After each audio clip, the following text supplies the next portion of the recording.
I don't know shit about politics, but anyway. Alright. So now I got to record them. Now, this like me, I don't know, sometimes we always record me.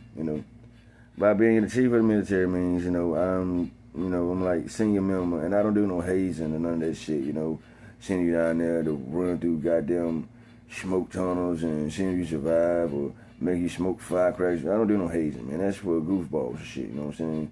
If somebody doing hazing, then you need to get them the fuck out of there and bring them to attention and court martial them, you dig? Because it's not no fucking college shit where the rich kids who didn't even have to get a tuition, their parents paid full cash, versus somebody who's down there trying to get a fucking job, washing the car, getting hazed so they can get them some McDonald's and shit.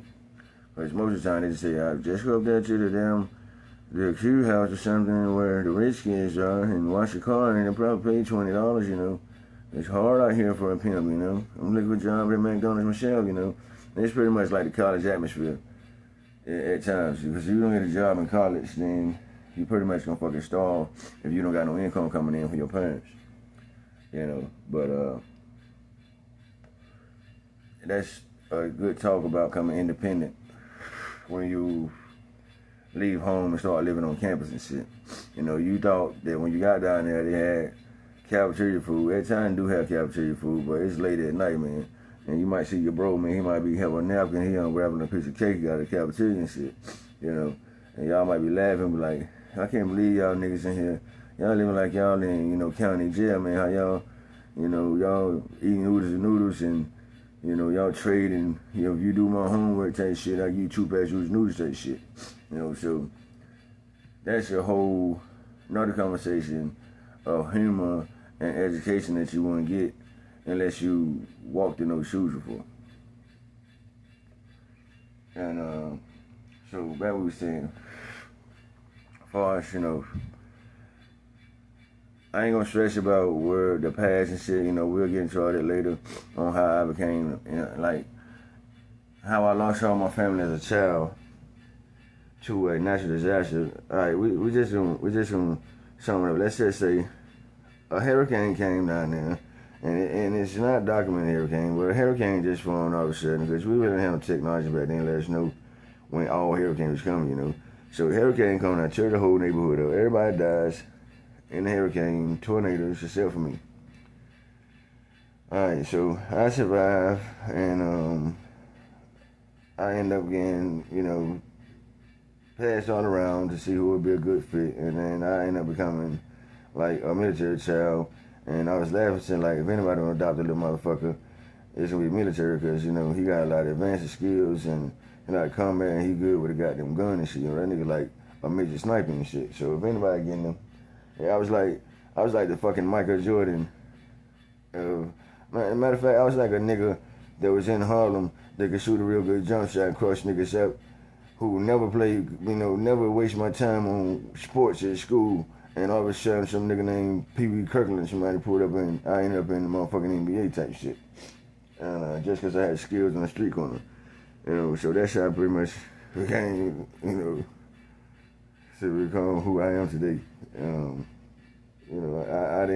I didn't even know what a fucking draft was. And if a draft was going on, they ain't gonna draft no fucking 3-year-old midgets with a pistol. You know what I'm saying? That nigga was just a fucking news reporter that they thought was the fucking Garfield funny pages ad in the newspapers and shit. But, alright, so I'm gonna compare past to present.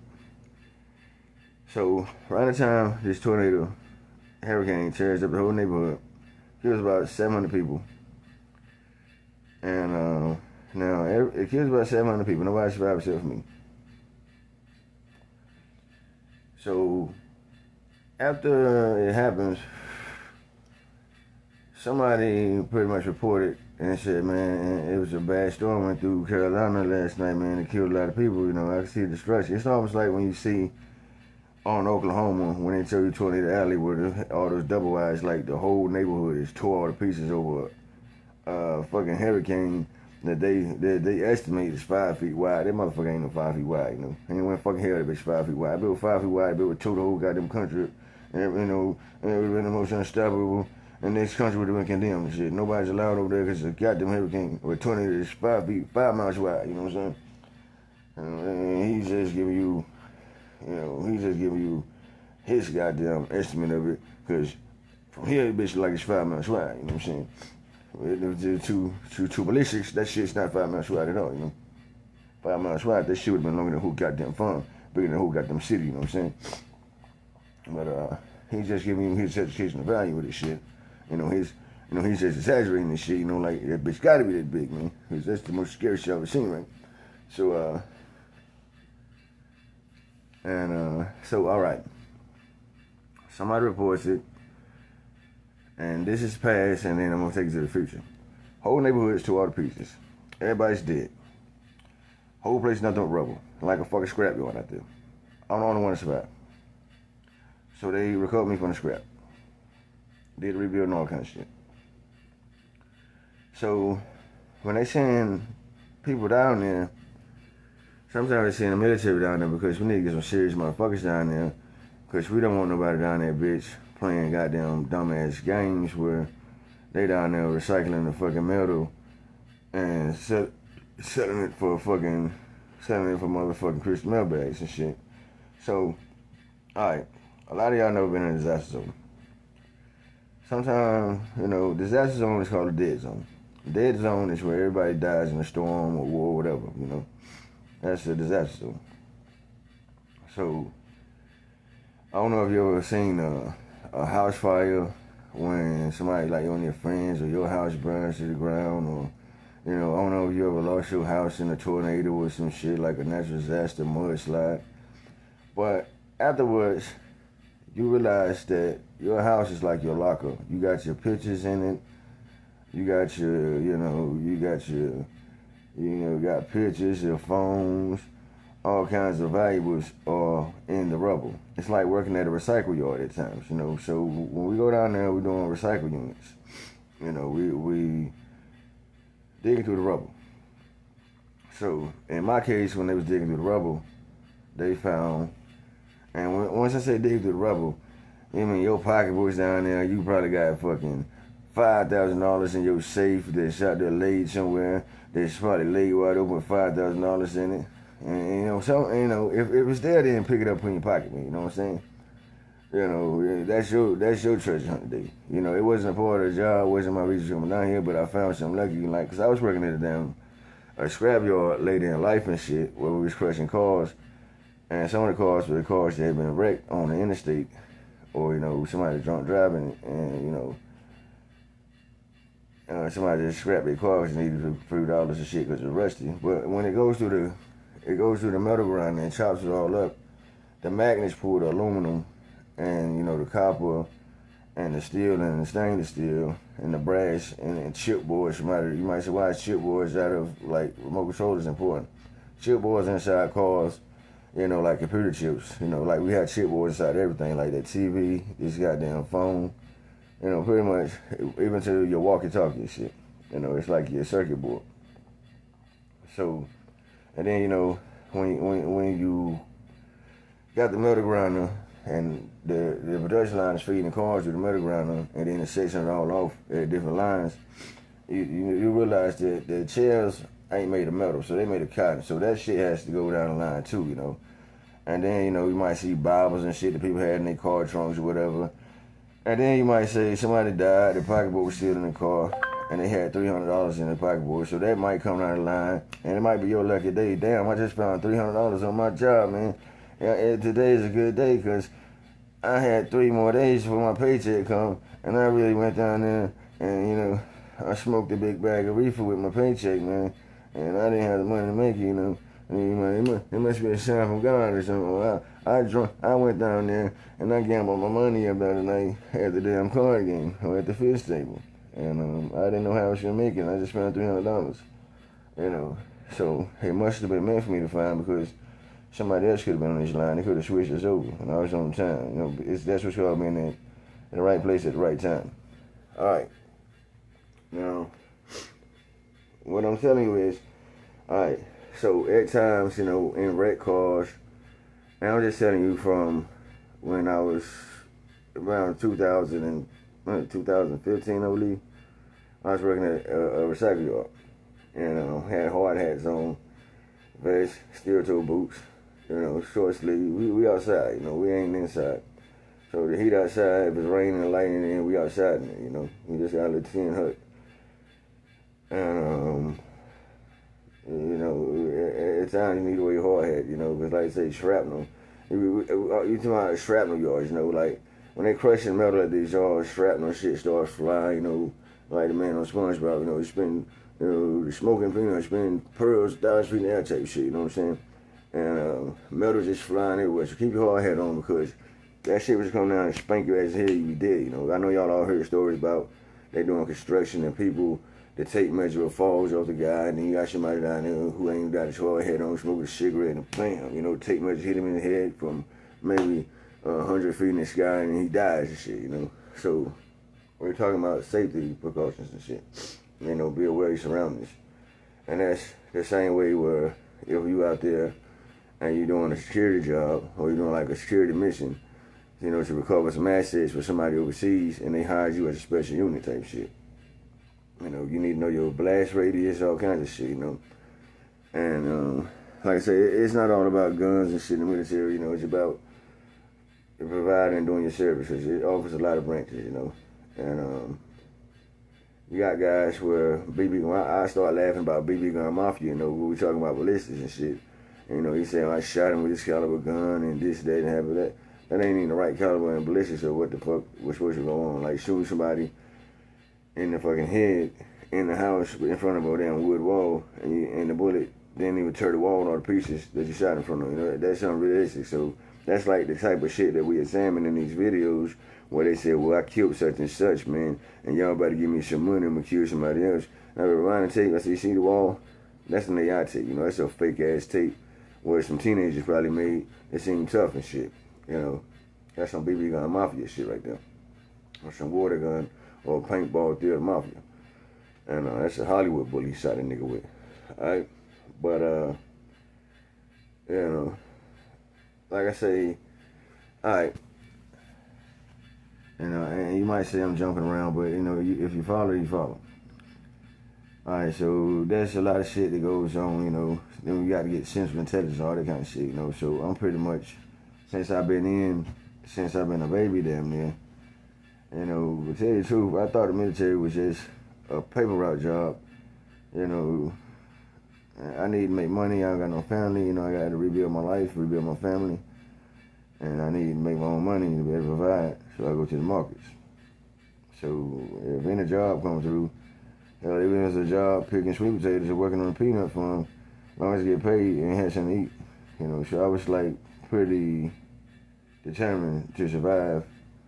And I didn't want nobody to feel sorry for me because I ain't never do about natural disaster, And, just realized that I might need this job a little more than that fucking wino over there, because I got a different situation. All right, so back to what we was talking about with the scrap yards. Now, when a natural disaster hits, and I know y'all all see, on the news where they got a war in Iran and Israel going on against each other. And, they shooting, ballistic missiles back and forth with each other like it's a goddamn demolition zone. Well, after everything is settled down and everybody fucked around, because, ain't nobody letting nobody get last word, because, we go all night, nigga. We go, some niggas has been on for 30 fucking years now, and they still ain't friends because they still trying to get the last word on each other and shit. They start out as friends, but, somebody says some shit, and, I ain't gonna let you get the last word, you know what I'm saying? And once they finally reach an agreement, sort of kind of, when they finally reach an agreement, then it's gonna come to a point where they can get all their own soldiers shit to go out there, and they got their own building funds, and people are gonna come out there, and then everybody's gonna pretty much work together to try to rebuild the city and shit. And we try to calm them niggas down and shit up there who really fucking mad at each other over some stupid shit. But you let dumbass nigga from Washington come down here and say some stupid shit like that and fuck our relationship up. You know what I'm saying? And we from the same side of town and shit, man. She ain't sure letting shit like that go down. You know what I'm saying? You know better than that shit, boy. You know what I'm saying? Because you ever had, like, you ever had, like, a best friend, and then your best friend start hanging out with some dumbass nigga, and then that dumbass nigga caused a lot of trouble in your life, you know what I'm saying? Got you and your best friend to fighting, and the whole time, that nigga was there designed to break y'all up, to divide and conquer and shit. And then y'all finally came to an agreement that that nigga right there is who we need to stomp the fuck out. You know, that kind of shit. You know, but, you know, as far as, you know, when they tell you, you know, we are men of honor or women of honor and shit, that means, you know, we are held, you know, we are trusted not to burn the fucking house down at 10 years old when our parents are at work on second shift to provide for us, you know. So I'm trusting you to be here without a babysitter and shit, right? Well, that's, and you know, some people can really, you know, paint a perfect picture of what I'm fucking telling you, you know. Don't go over there and do that shit, man, 'cause you messed up, you know. You getting all off agenda by, you know, we sitting here to do one thing, you know. We sitting here to do a contract job to rebuild this place. And you over here stealing fucking tools and going on the AutoZone trying to sell it, or you taking the fucking tools, putting in your fucking trunk, not returning the motherfuckers, not showing up to work, because you got into it to steal a fucking tool set that you could have just fucking bought off your fucking first paycheck. But you said the tool set cost you fucking much, and you got $2,000, and tool set was only $50. But you said it cost you much because you get in the way of you know, snorting crystal meth and shit, or shooting a needle in your arm, all right? So a lot of people can't be trusted in these rebuild and construction sites. And when I talk about my past, and you know, we don't want history to repeat itself type shit. You know, so in the past, when people came to rebuild a neighborhood, and they was digging through the rubbles, they was finding, you know, deeds to houses, you know, identification cards, birth certificates, pictures of the people who died and shit, and, you know, canned foods, jewelry, you know, guns, bullets, you know, you might find a whole, in the right damn neighborhood, you might find 17 kilos laying up on this rubber, and you know how some people is, yo, man, he might go elbow his bro, like, yo, bro, it's like 17 kilos over there, man, let's make a run for it, man. He said, no, man, just leave it over. He said, let me see. It's 17 kilos for him. Hey, taste this shit, man. Don't get up. Don't that is 17 kilos, man. Hey, look. Go over there and put that shit in the cooler, man. Tear it up, you know. We can go have a party, man. And you know, we can be the plug when we get back, you know. You know what I'm saying? Fuck this shit, nigga. Hey, man, see what else you here, man. You know, and then, you know, that gets niggas to dig a little more and shit, man. Yeah, they was checking out all kind of shit, man. Hey, man, we got the rubber over here, man. We handling this side of town, man. Man, smells for the drugs in this side of town, man. Hell fucking yeah, man. I might call my cousin, but we about to make some flips right now, boy. Man, I got about 17 kilos, man. 17 kilos, yeah, man, you know what? Yeah. Now, he probably don't know shit about cocaine being 1,000 grams a kilo, you know what I'm saying? He don't even know it's like 35 ounces. And man, shit, how much you ounce for that shit for, man? How much you a kilo, man? Shit, shit, a kilo right now, man, about $25,000, man. So $25 a gram? What do you mean, man? It's $25 a gram, man. Like, it's 1,000 grams of cocaine, man, you know? In a kilo, man, you know what I'm saying? So $25 a gram? Yeah. Hell yeah, man. You put some baking soda in that shit, man. We in business. Hey, boy, we about to make $25,000 right now, man. I'm gonna cut you in. I'm gonna share the rest of this shit, nigga. We gonna retire early, you know? And that's pretty much the kind of shit that happens when you go out there and start digging through rubble and shit. And that's just one scenario. And you out there cleaning up. You're on the cleanup and a recycle mission and a recover mission, you know, of anything that's lost for the surviving relatives to have, you know. Because sometimes we'll get identification cards of the dead, which they didn't do back in my case. They kind of did right then. They get the identification cards of the dead, and you know, pull the bloodline up. You know, like when I say pull the bloodline up, they start having birth certificates at one point where we start connecting birth certificates to see who's, you know, in the family for who's the surviving relative of this kid. You know, even though we got to go way up the charts to pull birth certificates for 100 years and figure out who's the cousins and who's the sisters and brothers, or, you know, who's the distant relatives that we can drop them off at. So when that kind of shit happens, you might be a little baby in America, and your ass might end up being dropped off in Mexico because your family probably came up here from Mexico on a citizenship to work on a farm, and you know they own, or your family might have moved to Mexico from up here to buy land and purchase a farm, and they've been living in Mexico for a while. Like your great uncle, he lives out in Mexico type shit, and you just a kid with no damn family. So we're gonna just see now you see great uncle house in Mexico because that's your only survivor relative type shit, and you never met him in your life, and then he might say, man, what kind of fucking scam is this? You just dropping some little kid off on my porch, man. I ain't no double service. And they explain to him, you know, his whole family died. Your family up there died. You know, like, you might be like 10 generations down. So we got to drop him off down here with you, you know. So make sure he can get him home safe. But sit him on in the house, you know. I check him out. You know, in the world of the names, you know, the name was, you know, Coopers and Hedge Bells. I said, you talking about Medical Park? Yeah, all right, take him on the house. Might not be my damn daughter pool cake, you know. It might not be my wine yard up there and shit, or my cousin wine yard. We go to the North all the time and have a good time. And laugh at the farms and shit. So you might be a newborn baby getting passed to your great uncle, you know, and you never knew your great uncle was a fucking Native American from Mexico type shit, you know. Or, you know, and then your great uncle might say, well, I can pretty much vouch for the mama side, and I'm down here in Mexico on the kidney bean farm, which I'm pretty much doing my thing, living my single life, man, so all my children is grown, and I just can't afford no babies. So I'm going to find out through my Mexican database what his dad name is, and then we just going to try to see if we can send him down there to his dad, you know, so it won't be all about the mama side. So I'm pretty sure the daddy side want to see him too.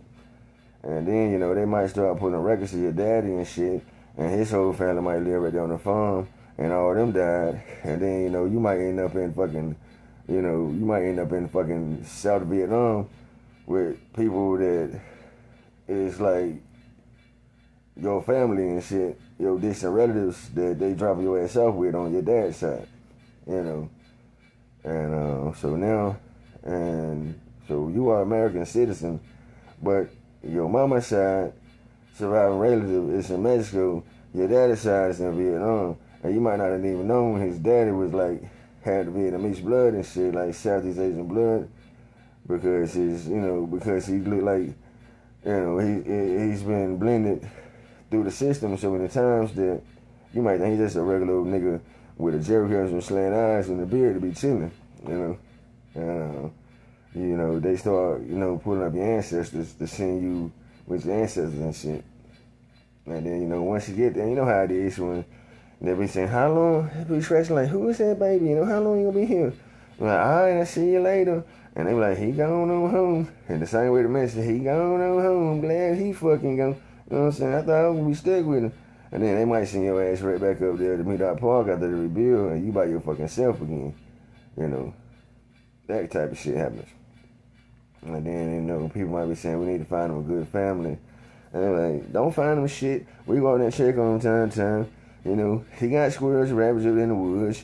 And, you know, they might have that way of looking at it. He got squirrels, rabbits in the woods. She goddamn farm up there. He go up there.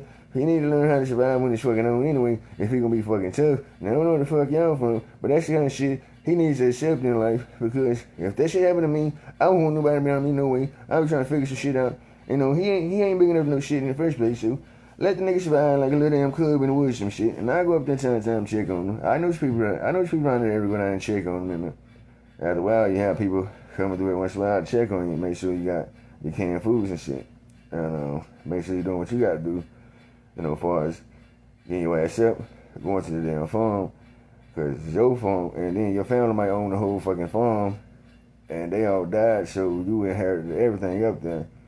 So you stuck with maybe 10 miles, 20 miles, maybe 100 fucking miles of land. You never got nothing but farms and factories and slaughterhouses on it, you know. So it's plenty of work to keep you busy and keep your mind on your family and shit. So that situation right there might go down. But back to digging through the rubble. Now that's what I mean by digging through the rubble, and you find a surviving baby, and you find a birth certificate, and a driver's license to the parents. You know, you pretty much turn in with the baby, and you know they connect the dots. You get the baby to maybe a surviving relative that doesn't even live in the state or live in this part of town where everybody died. so we don't have to force his baby into an adoption clinic, and they can be with his family and continue on family values and shit. You know, versus going out there and taking all the goddamn IDs and shit, and, you know, being like Texas Chainsaw Massacre when he found a little girl and said, "It's your baby," and then put the baby in the car, and that Texas Chainsaw 3D shit, that kind of shit, you know. And sometimes the movies ain't even about girls. They just put a girl in that place. It's probably a little boy the whole time, you know, that kind of shit, you know. But we don't want to get sued, or we don't want to seem too obvious, you know, but this shit might happen to certain people. And, you know, and that's when I say, let's say we're going through the rubble, and the only way the baby survived because the baby was in a little baby crib when the roof fell in. So the damn roof didn't crush the baby because the boys to the crib caught it, and the baby survived like that or some shit, you know.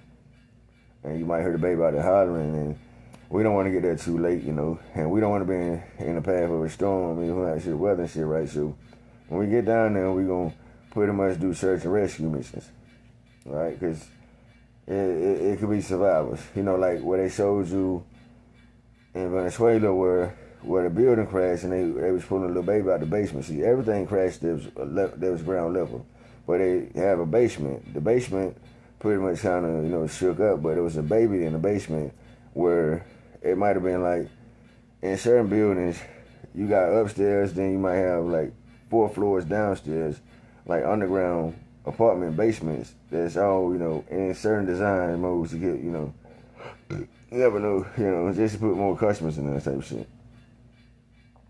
And you know, and that situation right there is pretty much, you know, me painting a picture to you on search and rescue missions. Because at times in the military pretty much is more based on, you know, construction, doing reconstruction. And I don't mean about blowing people's shit up, or like reconstruction of disaster zones, you know, and, you know, search and rescue and recovery, you know, that's pretty much to make sure the inheritance to the survivors don't end up in the wrong hands.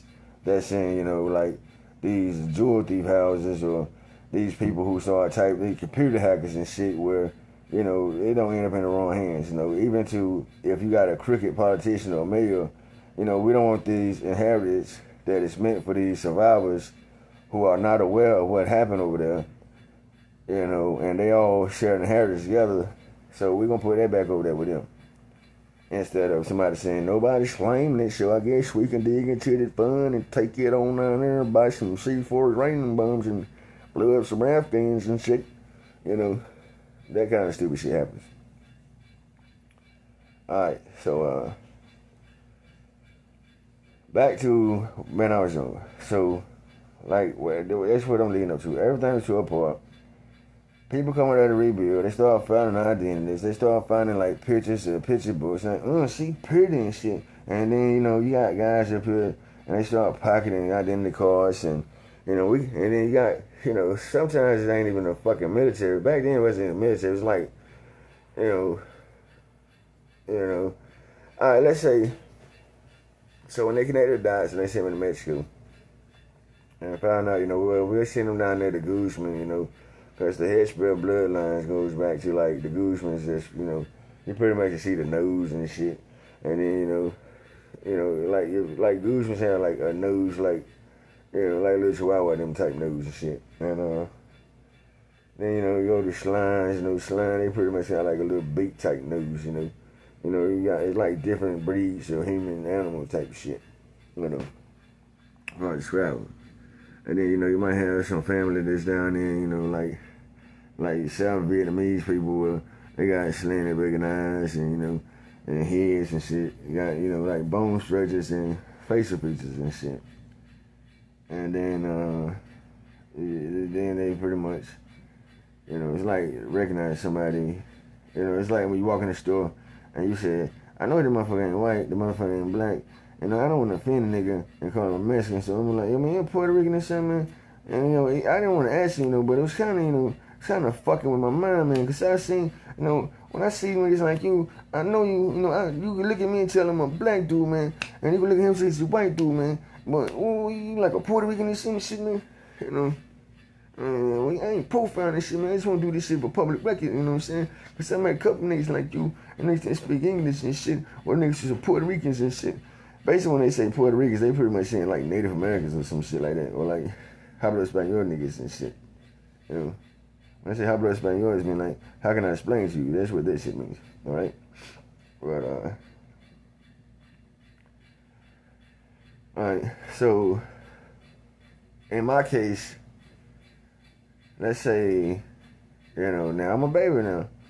And, you might say, I can't remember shit when I was a baby, man. Shit, I remember first grade, when some tragic shit like that happens in your mind as a baby, you can't remember. I can remember being a baby, laying in my fucking baby crib, in the front room of this little white house in Midtown Park with a big-ass brown restaurant. He like a Freddy Krueger heater.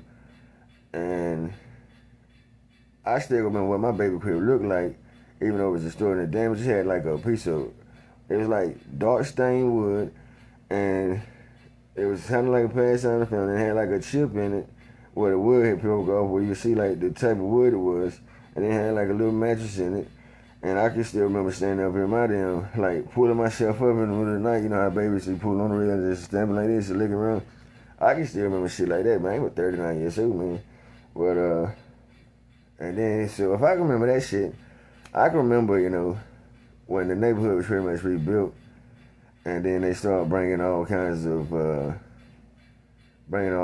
people down there off these picture books, pictures they found, these driver's license and shit that they recovered, and these birth certificates that they all recovered from the rubble of the neighborhood. So they was gonna try to reconstruct the whole neighborhood and put the same people that looked like the people that died in the hurricane down there.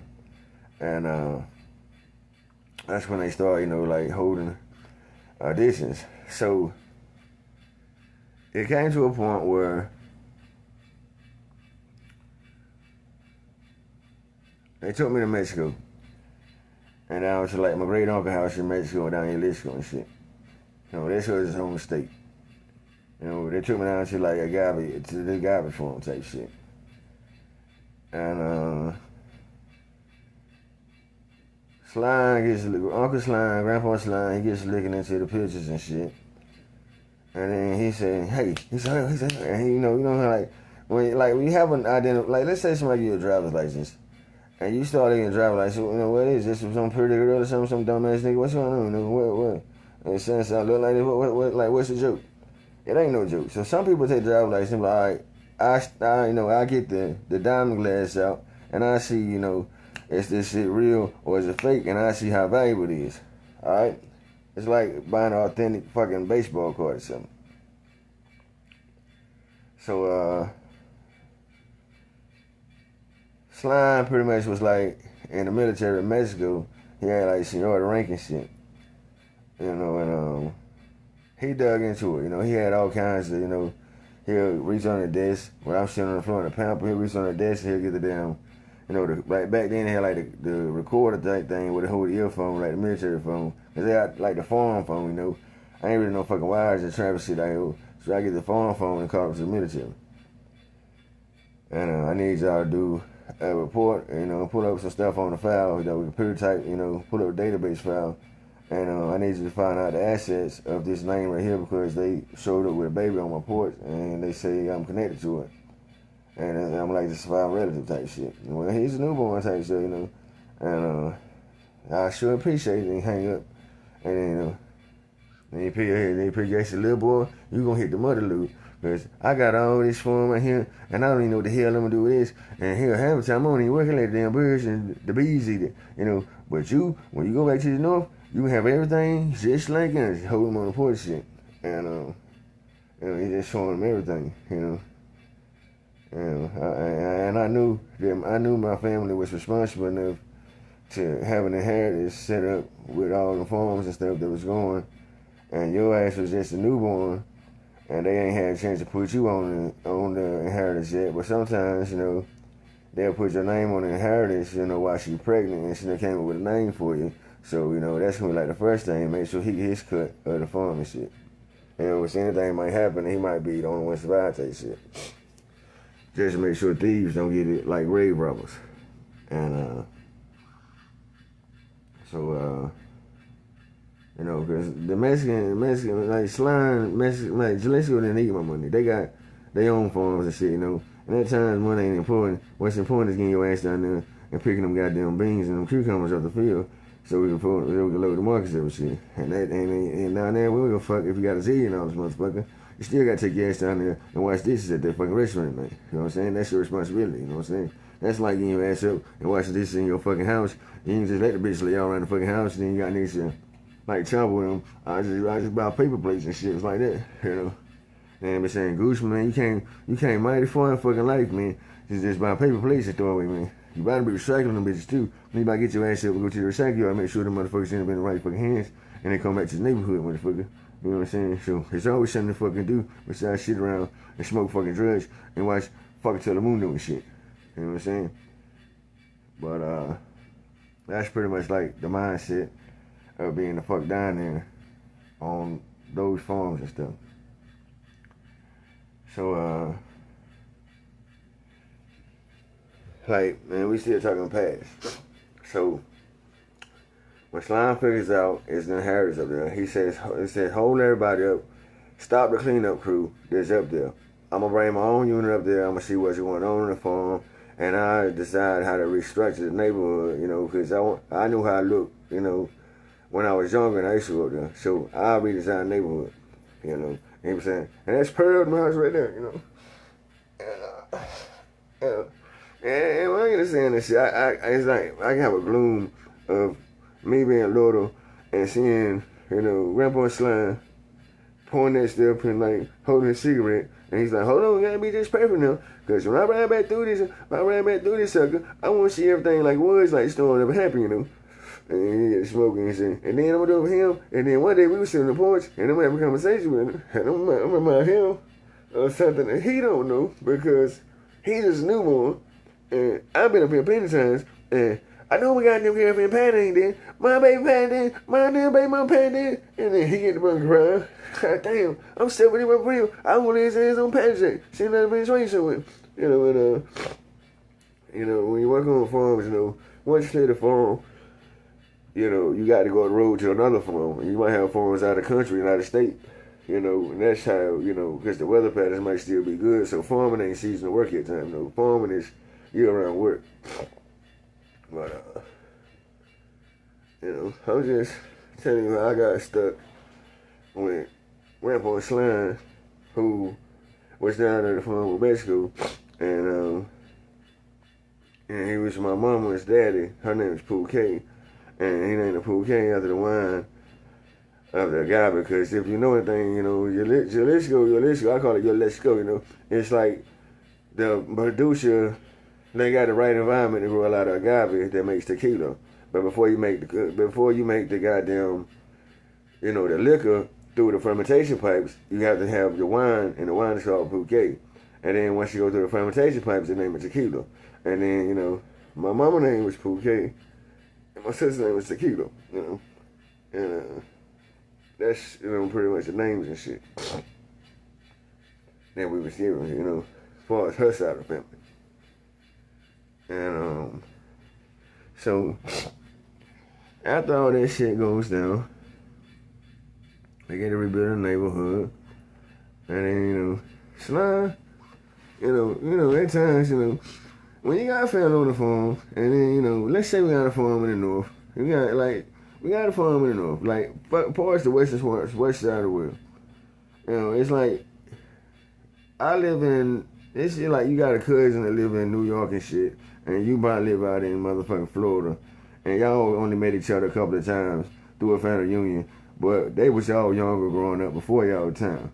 And they used to come up there and have parties and recipe parties, all kinds of stuff, because they pretty much own factories, and the farm made so much money at the time where they had to get their own factories to package and label the stuff to put it in their own markets. And then they started being on the phone with each other discussing recipes, because back then, long distance calling, on certain spots you had long distance calling. A lot of people A lot of people don't got law just call them because hell, I only know like 5 or 6 locals and know much in my neighborhood and shit. You know, as far as reaching their city type shit. So I ain't got to call way down there. So Slime gets the goddamn, he gets the, when you're younger, let's say you're younger, and you came over there, you met a girl on the farm, and y'all kind of swagged and had a baby, and you met everybody, and you ain't came up there in a while to sit on the porch because they on the farm, the family's on the farm over there, and I'm going back to this farm, and I'm going to keep an eye on this farm, make sure, the water's coming in and everything's harvesting right, so we're still talking to each other on the phone, but I'm down in this location and you stationed up there on the farms. So he comes back and he started telling me about, and then Slime, and Slime, like when you go down there to rebuild a neighborhood, the whole neighborhood is demolished. All right.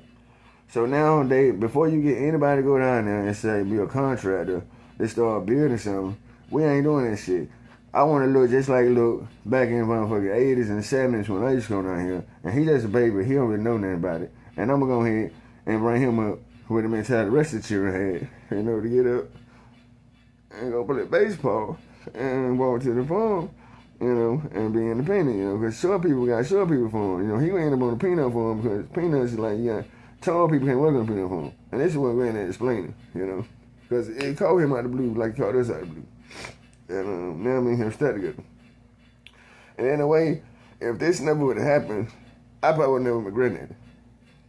And so, and this is like, and this ain't like, y'all talk about like going to the VA and shit. This like the first time that I ever talked about it. I don't even got a therapist. I got a check for some. For like schizophrenic type bipolar depression, where it ain't bipolar depression because I ain't never really thought about none of this shit. I'm still in service and listening for income and all kind of shit. I still got my implant put in, but so when you talk to me, and then I guess they done some records and was like what the hell going on? What's going on with Chief, man? He still a duty.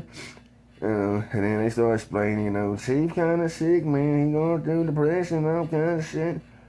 And he probably need a VA. And man, I don't take tension Band-Aids. I ain't had a Band-Aid since I was a little boy with opioids to calm me down type shit. Because war ended up breaking out over some stolen inheritance, which they couldn't accept the fact that Slime and that my family was from Mexico type shit, where the distant relatives from Mexico, and I was up here in Carolina all alone, and then they had all this bullshit going on where y'all Mexicans can't be the fuck up here without passports and shit, and then the United States government is gonna seize this property, all kinds of shit, and then so we got an inheritance on it, and I'm just up here for him because he's gonna inherit the farm. And he's gonna be a rich man one day when we started doing what we was doing in the beginning before we met your ass coming up on this conversation. Well, lock these illegals up, all kind of shit. They illegally over here. Look, man, all that legal border shit. And he had, really has clearance to be the fuck down here because he's with me. And he's pretty much gonna sign the paperwork to take me home with him because he's my grandpa. And he just live down there on a goddamn kidney bean or tomato farm. It's making a lot of money. It's then sold all over the world in restaurants now. So he's gonna pretty much be my guidance in my education in life on how to pretty much manage all of this inheritance I got. And after that, they come over there, the guy said like stand there, like and then Slime was like, I'm the chief of police down in Mexico type shit, I got my sheriff's badge, all kind of shit, because at the time it's like mandatory for us, never know. And we do our military stuff for storm repairs, because El Nino might come through and tear the whole damn neighborhood up like this right here just happened, and we might have to rebuild. And as far as one of our surviving ancestors might be up in North Carolina, and they might go do the same thing down there. So we're gonna need somebody with understanding education to carry on instead of an adoption agent. All right. So some suits and coming on bullshit. And I don't know if somebody. I think Slime on somebody with. I ain't rhyming with goddamn self, man. I need somebody to go fetch me goddamn Pepsi Cola time. So get Joey and somebody go fetch me Pepsi Cola some shit. This damn stove shit. How far I got to drag it goddamn Pepsi Cola? Man, talking, wipe with sweat on the damn face. Think about how we go down, resurface this down neighborhood to make it look like it's back. She wanted it to look like when I used to come down here and have a good time grooving. And I started saying the card house up there and stuff. You know how it is when you ain't been somewhere in a long ass time. And then you start catching all kinds of memories because this place is just total hell now. And so I'm trying to figure out where we're going to put everything else and reinstate it. Even if nobody ever moves in it, we're going to take it and we're going to put their pictures in it. The pictures for the rubble and it's going to be in the houses. And we'll go in there from time to time and we'll sit down and I'll tell you a story about these people when we're growing up. And we just sit there because you probably ain't know names. Sit there and I tell you about, they play a game of cards, see that man picture over there? That Jay Henry. That motherfucker them swinging them hammer. Oh good, he's showing them up, I go with the folks start telling stories about it to pride and working. But like I say, I never really got this moment in my life where I got a chance to sit down by myself and, really, reminisce about nothing that was happening because everything's been moving so fast. I'm a kid. Alright, so, and I don't know if at one point I've been had like a digital recorder in me since I've been a child, and it was connected to a satellite gloom so to keep an eye on me, and everything's been recorded. So I don't know if somebody's over there playing in the satellite zone and they playing these memories back for me or some shit, and it's like causing flashbacks and shit where. I don't know if it's a distraction or something, but everything was pretty much documented. And one day your little ass gonna wake up, bro, and it's almost like the Richard Pryor tale. You ever seen Bruce's Millions when they showed him his great uncle was a white man who had a bunch of money and shit? Boy, you might spend that $300 million, you might spend it wisely, but you got other money. Don't because you don't spend it wisely, you can fuck it all up and then you know how to trace with it. You know what I'm saying? There's a lot of other stuff we need to, what I mean was that $300 million, that's a little play money type shit. Go down there, make some investment, get your own stuff. But it's all the money that I'm telling you, it's money that we've been working on from, drugstores to sell cold medicine and stuff. And I need to know if I can trust you with some money first. All right? So that's where we're going with it. And, so I really never thought about it. And then along the way, as a child, I spent a little time in Mexico. And then, they say, for one, we're going to dig, we're going to let the family, and Slime said, of course I got plenty of family down here, shit, I got brothers, sisters, cousins, all kind of shit, you know what I'm saying? I met Patty and Mom over there, we all go there, we was swinging and talking, singing on the cars, you know what I'm saying, beef horns, do church moon, I want to have a little glad, talk about recipes for them, that kind of thing, we respect them family, and down home family, alright? So, and then Slime said, well, let's dig through the rubble.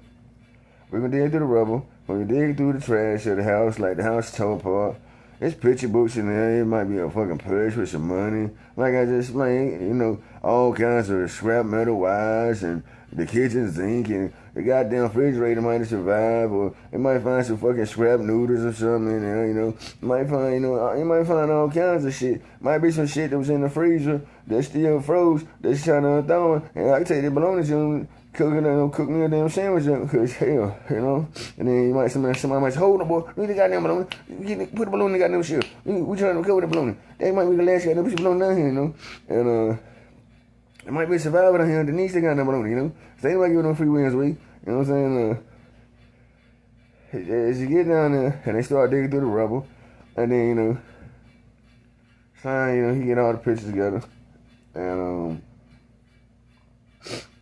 then, he said, well, I'm going to go ahead and put all this to the side for him, like in a vault. So, he'll have it all when he starts to grow up. And after we look at Meetup Park, we're going to get in the car. I said, Sadie, get in the car. So, Sadie like one of the damn, like one of the Guzman type girls where Patty and them family were pretty much. Guzman were like a lighter. Some of the Guzman like Cooler Cane color, like lighter skin, Chihuahua type dogs. And the rest is, the bird show down there in Lisco, right? So we doing bird hunting now, all right? Slime dog, he sniffing around. Well, in both ways, slime is like the eagle eye, and Shady, she like the damn dog sniffing around. Like, what's this? Like, this might be damn Judy over here, And if you ever work on the phone, you might say, man, there's a lot of Mexicans working on them. Ain't Mexicans, them Native American shit. Alright? It don't matter what, they just from this side, right? Native Americans, You can tell that they ain't foreigners, So, we get there, and, I'm still a little baby. And we get to ride through, Arrowhead Town, which y'all call Holliston and shit. And, go down there. Go to Bush Town, go all through there, And he changed shit down. He changed shit to Bethlehem, like his goddamn strip joints down there. Over here, then he changed the answers, all kind of shit, like we in goddamn, we in Europe somewhere, all kind of shit. Some goddamn treasure hunter down there trying to scout some shit out, behind everybody's back. Alright, so after that, because my granddaddy from Alicia, he'll get on the prop dust and he'll come up there and fly, or he had like a private plane type shit to fly to make it up there. Y'all want me to come up there and spray down the phone? It's all like your granddaddy calling, your granddaddy, grandma, and the other, but your granddaddy still, in y'all family. And he don't really talk to nobody. He'll call your grandma, he'll call your mama and shit. And, in that situation right there, I ain't got shit to do with nobody else besides my grandma, granddaddy, and mama,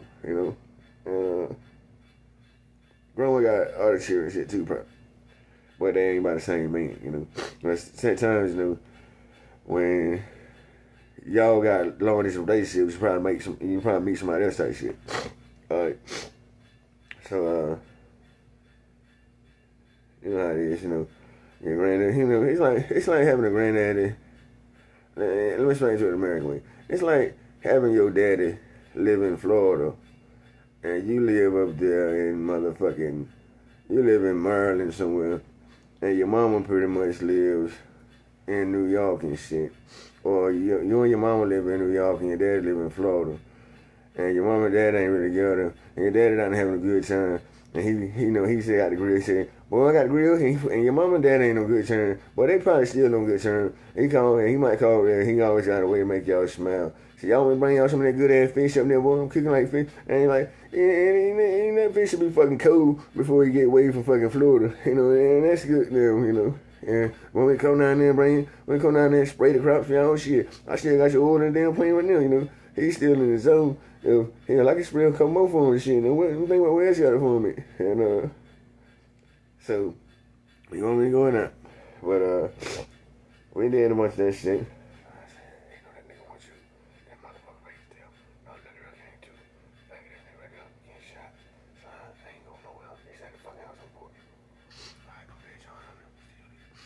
Alright. So after Slime comes and he pretty much checking out the hedge spell for him, like the hedge path. The hedge path was like, we laid this concrete down here so we can get down through these paths and shit. He kicking up dust and mud, all this shit. So we're gonna pave the road out, so we can travel through there. And kicking up dust, people on the farm, all kind of shit. So pave the motherfucker out so we can get to the farm and shit. Made the road a little smoother. And there's always something to do. Keep going with roots. So, especially in farm town, you dragging the motherfucking truck bed and goddamn, truck bed and bouncing taters falling on the goddamn path and shit, smooth road out there shit. You know what I'm saying? So everything fit. And he's funny. And I don't see why this punk motherfucking nigga named, man, look.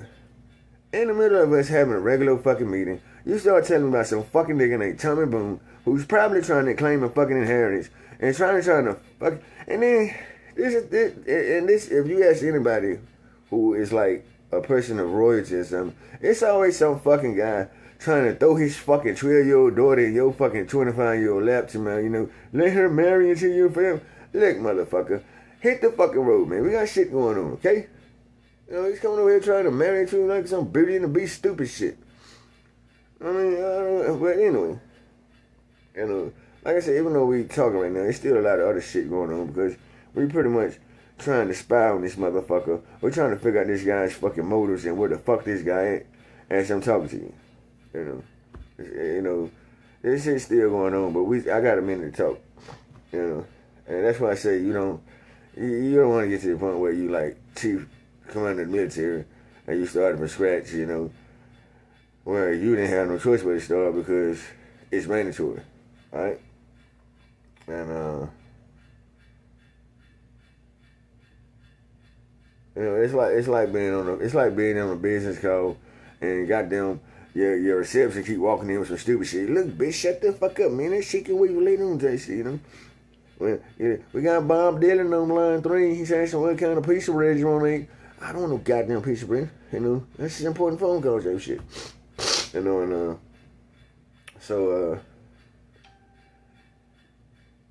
with all that said, back to digging in the rubble. So, you might say, well, we the United States Marine Corps, and we going down there to clean up a flood that happened in North Carolina with FEMA. The military pretty much is like FEMA type people. You got to have good goddamn people to go the fuck down there and clean up. Then you need to realize, all right, let me fast forward it to today's world. So, current events. You just seen that earthquake in Venezuela. You seen that building collapse. You know that they said it was they gave you estimate maybe 900 people in it. But they don't know for sure. Because some of them people might not have been in the fucking home. Alright, some of them might have been at fucking work out of town. So we can't say who the fuck is dead right now. Or we don't know what the fuck's going on. Alright? All we know is we got to figure out who stays there. Call around, see if anybody seen them, anybody heard, is their phone still in service. Alright, boom. So that's what we need to be finding out. What the fuck is going on under the rubble before we allow anybody to go the fuck over there who's a stranger that probably has their own motives when they get the fuck down here to find all kinds of jewelry and, shit that might have insurance on it that's supposed to be passed down to their daughter that's all set in stone. Okay? People, and then when you dig through the rubble, it's people that live there and their bank cards and their wallets and all that shit was in the rubble. So we need people that we can trust that go down there that won't take the bank card and go out there and say, man, I just found a bank card. Let me call this shit and see what's on it. I got my buddy White, man. He know how to hack shit like this. And $500,000 on it. Shit, man. Fuck this military job, man. I'm going AWOL type of shit. You know what I'm saying? And then you might have people, or, you say, well, I don't even need Mike on this one. I got the picture of the lady's identification card or the wallet and a bank card. I'm going to call Sadie Ann or Kathy Lee or somebody and tell them, pull this lady up through the Facebook. And then, your military might say, hell yeah. You might call me and say, y'all want to get rich? We're like, yeah. Look, man, I just found the guy. Look, y'all got to have y'all figures here, man. Look, man, pull up this name here in this driver's license number, all right? Now, go through the face scan database and see if anybody that looks like her that we can hire to go down to that bank and pretend to be this lady and say she lost her bank card. And I got all the bank information. We dig through the rubble in Venezuela. And then we'll pay her maybe 10 grand and shit just to play a role in an acting movie. And they asked her how she get. She said, well, I'm traumatized because I lost a lot of stuff down there. And my stuff was all in the house. So then we're going to try to recover this asset account. And then hey, we're gonna hit the road. We'll be rich as hell. And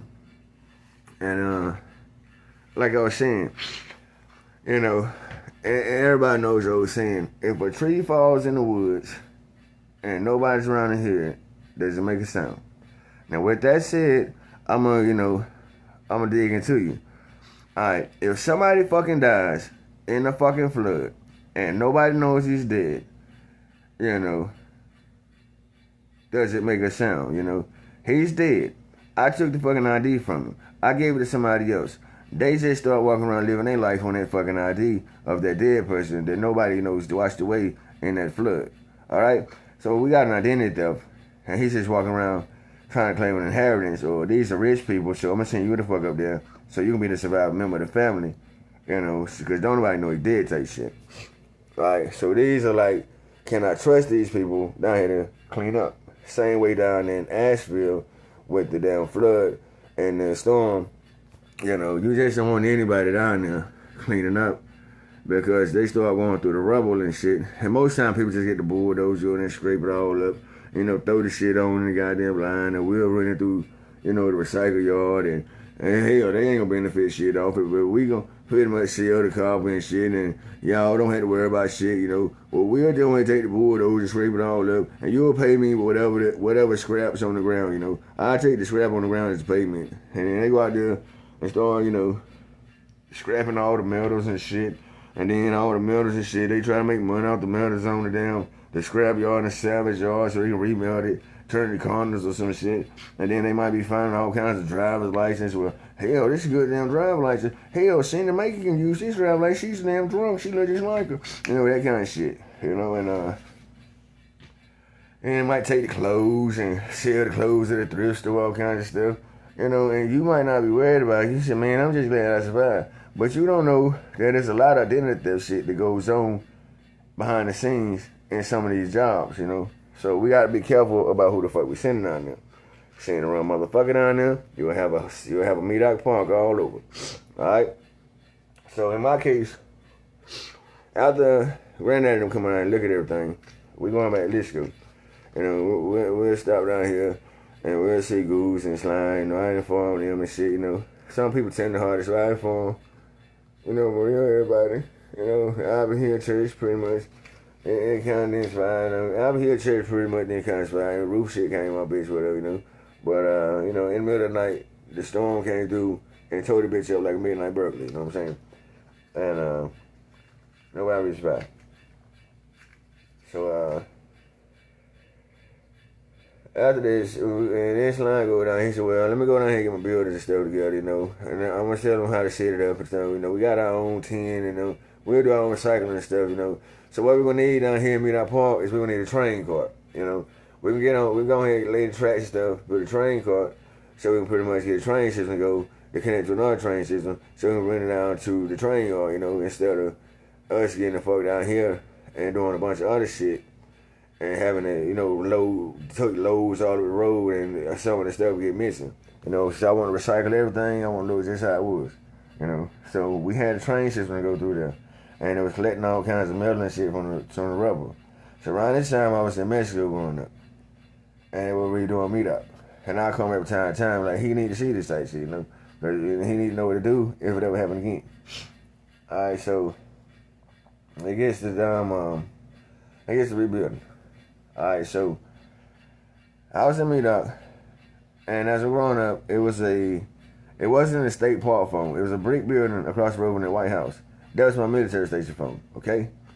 Somehow, some goddamn Boy Scouts go down there, somebody, they run the land and shit, so we had to destroy that little building.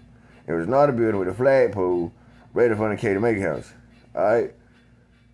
That was a brick building. That's not on my service station. Then there was a trail to go through the woods right there beside it where you go all the way through, and I end up at Nanny Coon house. Alright? Nanny Coon was my granddaddy side of the family from Vietnam type shit. So we'll send some of the family down there, the kids stuff, make it feel lovable.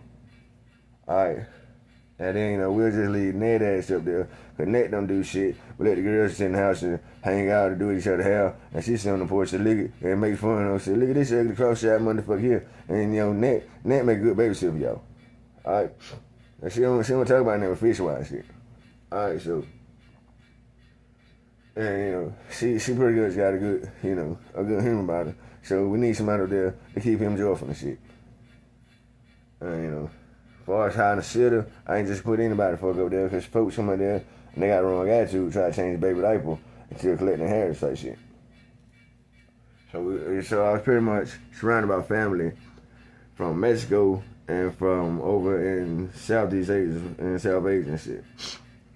After everything went around. So then motherfuckers started digging in the goddamn crates again.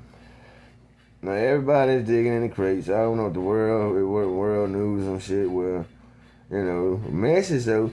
You know, she's a message, so that means she's half European or some shit. And now they trying to contact people all in Europe and shit.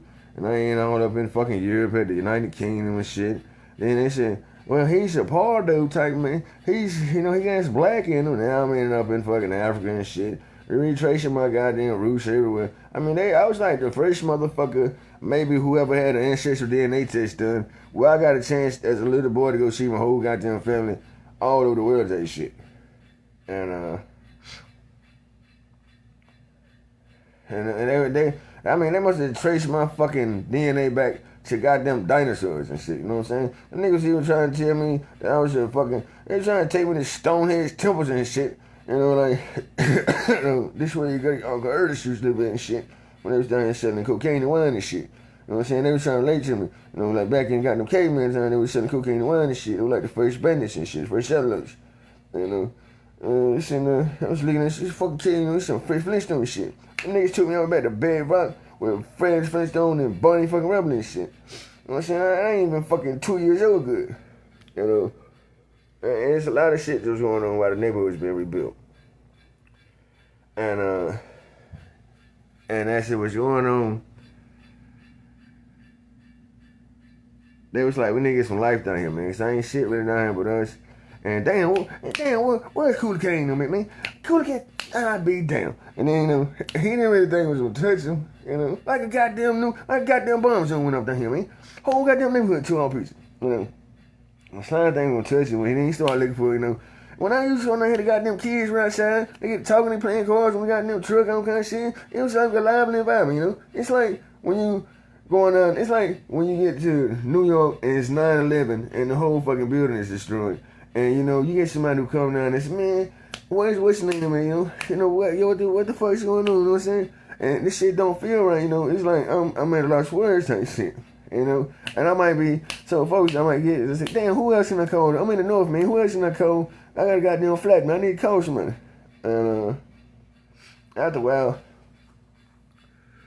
you know, people was listening and shit to see what the hell's going on. So I don't know if they ended up trying to do some, I guess the news or something fucked around and got into it. And then you know how these goddamn guys who make these movies like Twist and shit, and they say, well, hell, man, let's see what the cameras look like. Let's jump right on it. So they fucking like everybody was pretty much, you know, we haven't even finished doing rebuilding this shit. Then you got fucking Hollywood jumping on to me, yo, let's do like a movie about it and a documentary type shit based on a true story. Don't say it's based on a true story because then we had to pay somebody. Let's just do a movie about it, find out what it look like. So everybody pretty much pulling up the obituaries and death certificates. And now they sending people down there that look like fucking Claire Making. And then they down there, all kinds of shit. And Slime is like, what in the hell is going on, man? I told y'all this is probably no fucking news cameras. You know?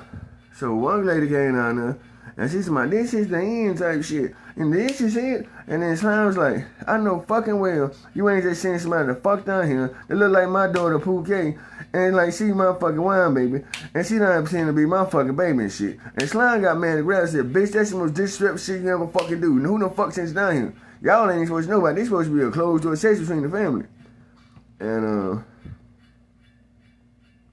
then the lady told me, hey, I'm not here to dance groove. And Slime was already like thinking about how we're gonna redo the neighborhood and the septic water and see what else is fucking damaged and what can we all, you know, dig through the scraps and shit.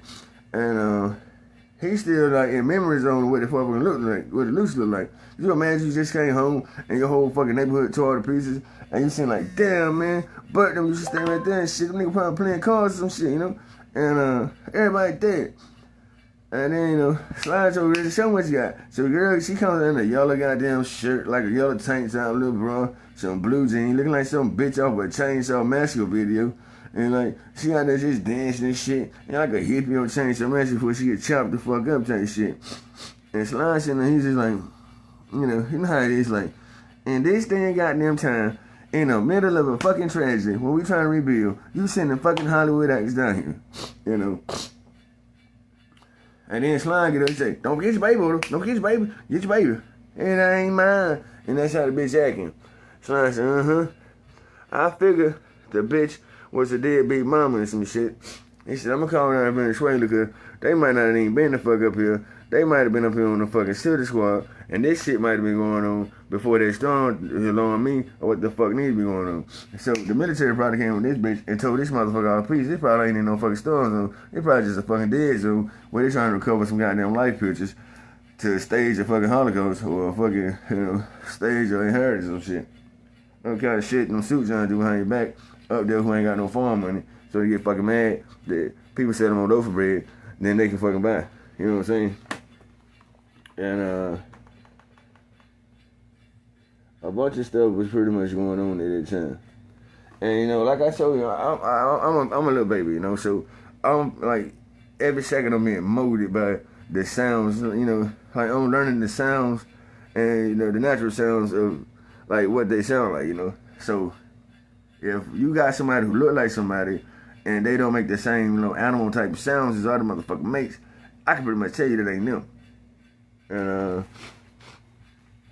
And I didn't promise nobody a fucking movie role or none of that shit, But it's and then you gotta realize, this is like the story. It's like the talk of the town, the story of the century.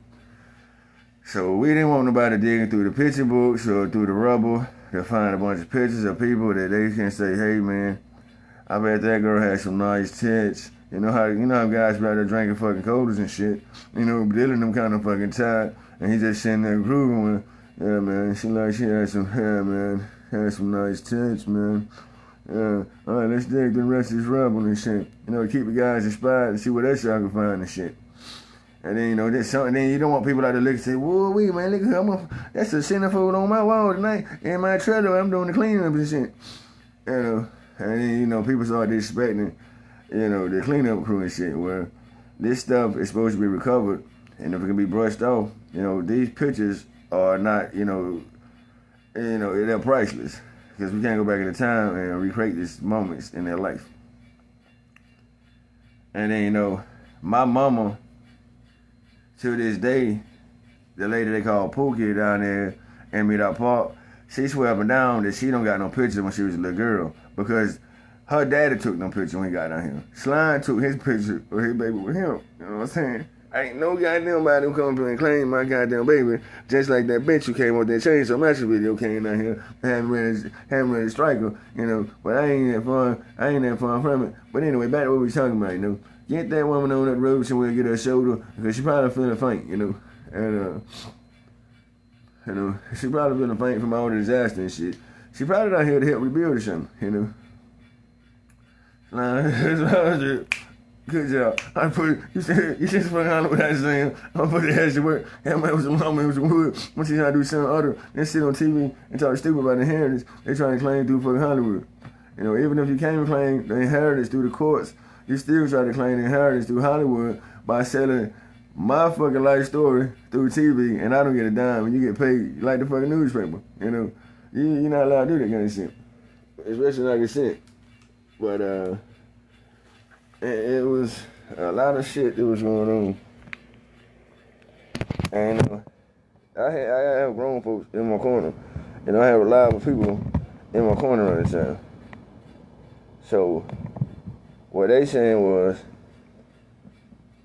we can't let nothing happen to dude his inheritance type shit. So, like I said, and when I say like the whole town got killed, I mean like the whole Halifax. Halifax only was so big, and this storm probably was goddamn 20 miles big. That bitch tore everything up. You know what I'm saying? Tore everything up. So we had to rebuild the whole town. And if you wasn't from that area, you probably found out maybe months or years later of what happened. Versus I'm right next door and I got to pass through there to go to the lumber yard, maybe 45 miles to Lumberton or somewhere. And it's a detour because they doing a road construction or some shit. And they don't release the information, have people out here sightseeing or have planes and shit taking pictures of it, saying, we can come down here and steal some copper wires and pipes from them. Make us a little damn petroleum bill money. You know what I'm saying? Because we ain't even got like that. Alright. There's no way page this. Close up. Alright, so I forgot this doing something. Sometimes let the bitch go dead. Everybody's running through a problem and needs restart. Alright. So, with that said, the neighborhood is pretty much under construction.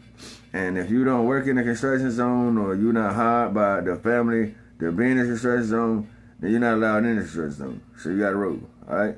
I know you might say, well, Johnson Creek got a good construction zone. No. This is a private matter where we're going to get out there and we're going to dig through the mess. And, you know, what you're saying is with the bulldozer, I wouldn't mind you do the bulldozer and scrape it off on the shake machine, scrape all the dirt off it, and see what we can have in the trash pile, which ain't no pretty much pictures. And then have the metal piles and shit. So that's kind of stuff that has to go on, like, behind, like, on the Saturday evening at a metal shaker yard, you know, like a recovery type yard, metal recovery yard. So that'll be a good start for us getting the bulldozers up, load them on the truck, put a special note on, put the address on it, you know what I'm saying? Put the address on each truck. We shake these off, and then put it back on the truck. You know, like we're recycling what was lost in the damage to make sure the family who wasn't down there, or the distant cousins probably live maybe 2 states out, who comes down all the time, was there on business, make sure they inherit everything that's gone. So what they talking about in Washington about an inheritance, you know, I was pretty much taking personally because I started taking it personally because he might say it's a lot of shit that goes on behind the scenes where people are claiming inheritance. And this is what I'm hearing through CIA microphones that's in Washington, D.C. Alright, so I'm telling you how this is affecting me and how it affects everybody else that's in life that what's going on in, right? I'm not the only one that's pretty much affected by this shit because a lot of people's inheritance gets stolen, and you might say, well, they didn't have never life insurance. And you say, well, the life insurance is going to be $10,000. They had an inheritance where it was set in stone like a will that everybody in the family, whoever was the next surviving chief of the family, like the most educated one in the family, the big brother type shit, it goes down to them, and then they decide from there because I'm already gone and I left my trustee in charge. All right. So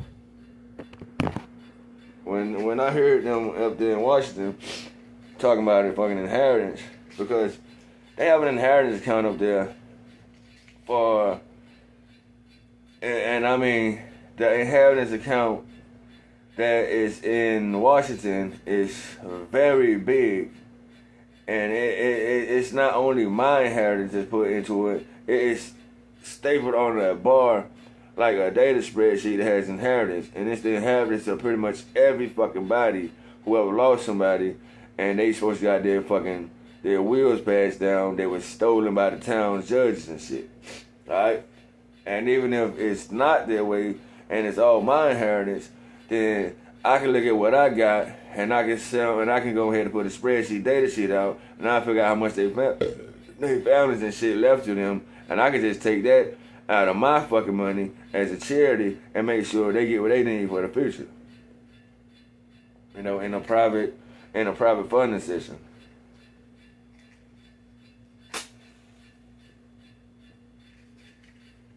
You know, versus, you know, never gonna get it type shit.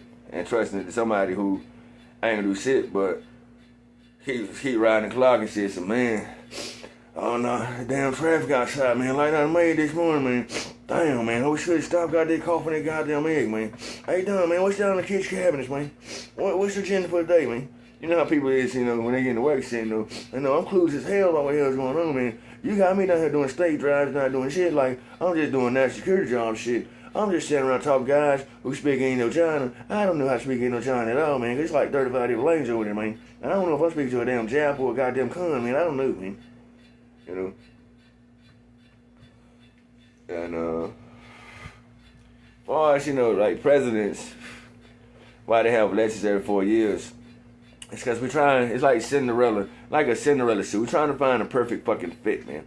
trying to find somebody who pretty much is honest to do that, because that's like an intern job compared to, and compared to like when I finally collect my deeds and I walk the fuck on off and go back to the house and finish doing my shit for, Jolly Green Giant or for Lay's Tater Chips and shit, collecting my farm, and then I might get to the point where one day I'm too old to keep doing this shit, where I'm gonna just sit there and look at the youngsters doing the farm, where I pretty much vet who I'm gonna fucking hire type of shit, and I'll pretty much be an independent label where I pay them what I want to pay them.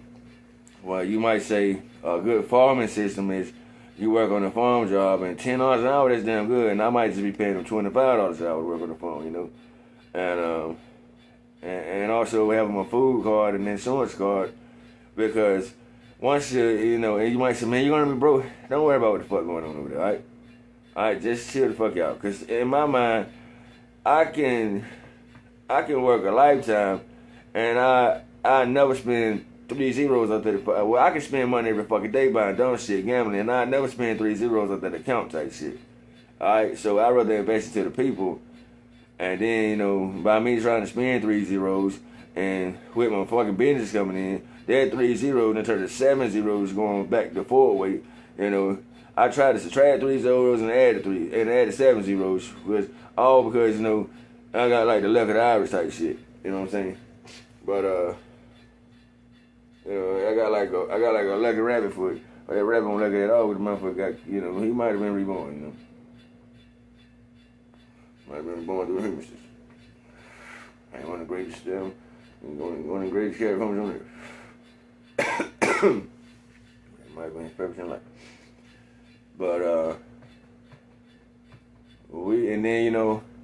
and it's not only an American problem. So if America is calling to Mexico, down to Jalisco, or down to the Guzmans and saying, well, we are trying to get the inheritance from Snapper's grandpa, who passed away a couple years ago, and he was supposed to be, somebody supposed to came up here with a military zine and a suit job and said, Snap, come on, man, let's go, man. Slime go. And you gotta go down here and look at the phone and see what you're gonna do. And we got your deeds and paperwork. And we want to see the family and shit. And I know you ain't been out here in a while because you've been locked up in a detention home. So come on, let's take you on down there. Get your fucking cigarettes, get your wine, don't worry about the money, let's roll. You ain't got no job to go to tomorrow? No. Alright, let's go. That welfare card bitch might come in handy for got no bag of chips on the road. So let's roll. And then, after that's all done, go down there and figure out what's going on now, because we got to add more names into the family account, because the family has pretty much grown. As far as, the kids that went off and they done met, workers that they found consensual with, and they done got their own love lives and families going. So now we got to add grandson and great grandson and 7, 8 generations under that. All got to be added to the list. And then, and you're not allowed to do any of this unless I'm at the table at the closed door session, because I'm not just going to put it in anybody's hands. I need to put it in somebody's valuable hands. If I put it in Mike Bar's hand, he might say, fuck all y'all, don't reach, I'm going to Vegas, fuck y'all niggas, get that shit on the phone, nigga. And he might go down there and smoke too much reefer and overdose on alcohol and die. And then his shit got seized by the bank because he never thought no further than going to Vegas and shit. And then after I get that handled, I need to go dig into the Wilbert Cooper's account, because Wilbert passed away, and I'm pretty sure Wilbert had a bunch of stuff that was meant to get to me, but you got a fucking actor down there pretending to be Greg and Pookie, and you got a bunch of actors over here pretending to be Wilbert Children, and they saying, well, we ain't gonna give it a snap, but we ain't gonna let them know, because he ain't gonna do nothing but smoke crack with it and shoot needles in his arm and die and shit, and he can't be trusted with it because he don't even take care of his fucking self, and he ain't good with money. So we gotta get them people the fuck out of here. You know what I'm saying? Because they trying, and they probably went down there and said, well, I know a boy that look like him that we can fool on, and we talking about petty fucking con men and shit, who's been getting away with this shit for over 30 fucking years. That's why we did not want actors over here, like trying to do a remake of a fucking movie called Twister. That was a real life situation. And they making more money off my tragedy than I am. And I ain't even got I ain't even letting them know or giving them no intrusion of what the fuck happened. They just doing the, estimate of what the fuck they think happened. With the damn people that was, you probably say, well, and we're gonna have Clara and she's gonna go out there and her and Simon Hedgeworth's gonna be making out and shit, not knowing that Simon and Clara is fucking niece and nephews type shit. Or uncle and niece type shit. You know what the hell he got going on.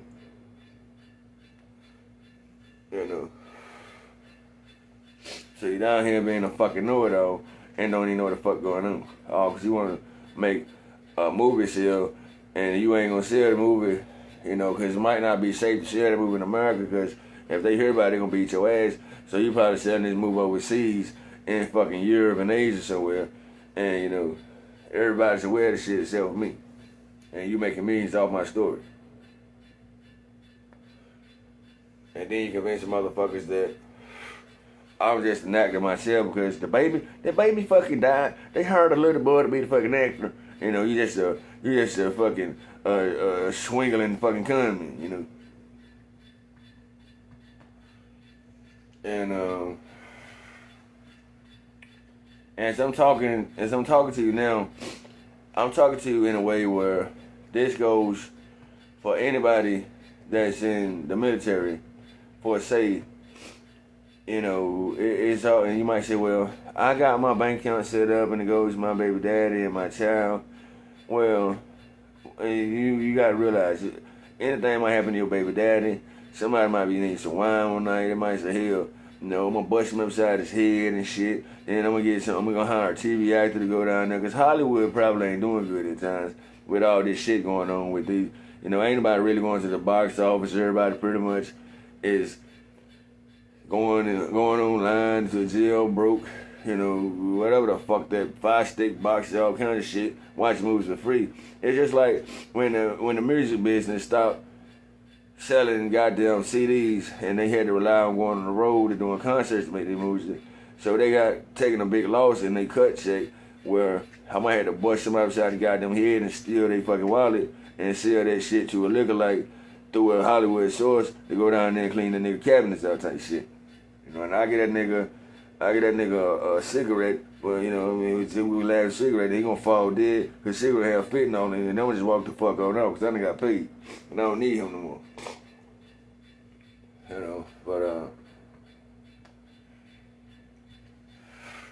But these pay cuts in life that you take, man, and most people really can't survive without, and I got, needs versus wants, I got what I need, but I still want a lot fucking more, So by me wanting that shit mean I'm gonna start jumping fucking ramps like Evel Knievel and hope I fucking make it. And Evel Knievel didn't make that fucking ramp, but his whole body got broke apart and they rushed him up to the hospital and brought him back, so it'd be like a fucking happily ever after type shit.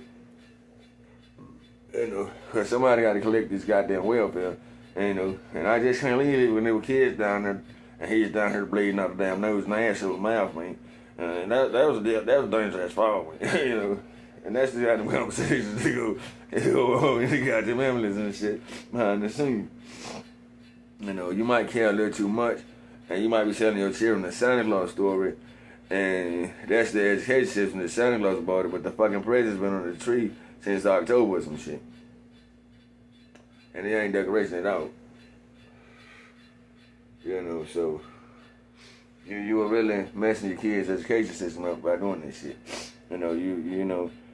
Hurt them with the truth type shit, And if you hurt them with the truth early enough, then they'll be able to accept it instead of they've been lied to the whole life, then find out that ain't what happened, So go ahead and stop it where it starts, That way they can move on with the life and figure out what the hell that shit gonna do. Because that damn road slows. And like I say, man, certain situations, are dire. But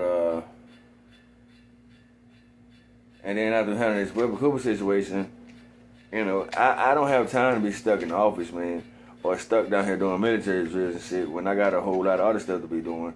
Cause you trying to do distractions and shit, they keep, the door closed so you can steal and pinch off a little more fucking money, hoping that I won't notice that you took a bunch of motherfucking money and a bunch of money from the people who died and that you're trying to replace through inspirations and shit to pretend like the inheritance.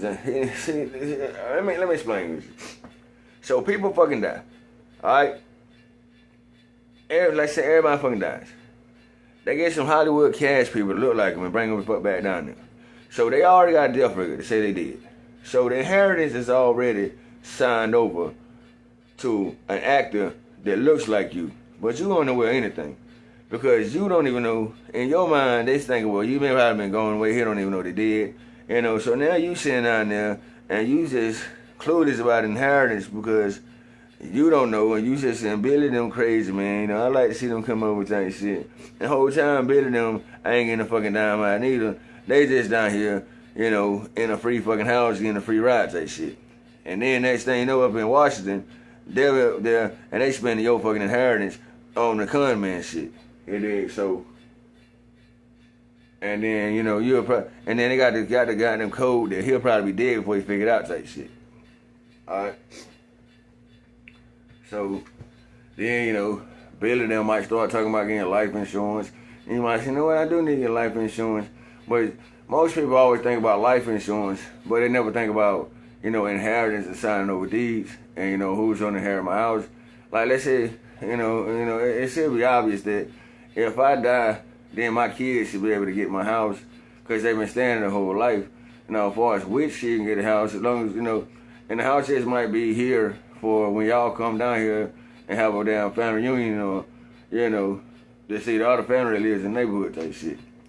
Versus y'all ain't paying taxes on the house and the government seized the fucking house through the courts because there was $25,000 taxes owed on it. So we went on and seized the house, but the house was already paid the fuck out. And these are the goddamn scams and schemes going on in government type shit. That leaves your fucking cousin that you see on the corner drinking, looking all stressed out all the time, where you think he got a drug problem, but he really, he really pissed off to the fact where he's about to fucking snap, you know what I'm saying? Because there's a lot of shit going on in his life that he really can't tell you about it because you don't understand. Because you just a regular damn bicycle jump kid, slime boy motherfucker who ain't got them problems. And you probably out here as a background actor on the stage play line. You probably never got you was a fucking actor. You been out so long. You know what I'm saying? So, and him personally, who's sitting there drinking every day, sitting there mad as hell, just staring, thinking about, he thinking about the demon shit do these motherfuckers. He ain't act at all, he's like a local person that's really going through the court system shit, and they pretty much wrapping him the fuck out. You know what I'm saying? So, with that said, when you in the military, and they send you overseas on deployments with guns and shit to go over there, and ain't nobody call from overseas and say, hey man, send the infantry over here, I need a special unit over here to check some shit out, man. Because everybody else at work, my military is pretty much doing, cleanup recovery. So if you got any guys that you seeing out here, ain't nobody got on the phone and said that. So you getting shipped the fuck over there without the permission of the country to come over there, and then you get fucking killed, all because they heard that, you have a, boom. Now you have a bounty on your head in another country. You not kill somebody, you don't even know the wealth of that family of those people. You just think there's some people living in a fucking cave or something, not knowing they probably out there having a good time, like, y'all remember we used to play treehouse type shit. And you go over there, and you might go over there, let's say you go overseas, and, outside got over 100 kids, but the only kids outside got is Muhammad, So you might say, well, we going down to Israel, and outside got kids, that has oil companies and real estate everywhere, and you going over there to kill outside's son who ain't got shit to do with nothing, and then all of a sudden you might kill outside's son's cousin or his son or some shit who was probably out there selling reefer, having a good time with his friends, blowing their imagination up about how good this neighborhood gonna look when we get the light shining in it. You know what I'm saying? And you done heard some shit through a cyber line. You went the fuck over there and you killed our son's outside's great-great-grandson, and they like $1 million family off oil and shit. So now you might be saying, why am I being called to the front with a special unit to go back to the Middle East? Because somebody from the Middle East called over there to Washington and explained that you killed my fucking grandson, man, and he ain't had this shit to do nothing. And they might say, well, I can't do it. He said, you find out who the fuck did it over there, and I'll give you, and you know what? He said, what? And then it's like, we're ready to play ball. I'll give you $1 million, or I'll give you $5 million for every head that you send over here. So you don't know you being shipped off to die because you got a bounty on your fucking head, and Washington, D.C. is about to collect maybe $20 million from a bounty to kill your ass. So they say you have to get killed. You know what I'm saying? You know, it's like murder for hire type shit. And in the midst of that, Washington, D.C. pretty much is playing both of y'all because, you know, they pretty much up there doing fight promotion. Well, we're going to send a platoon down there to kill Assad's kid that's over there in Israel.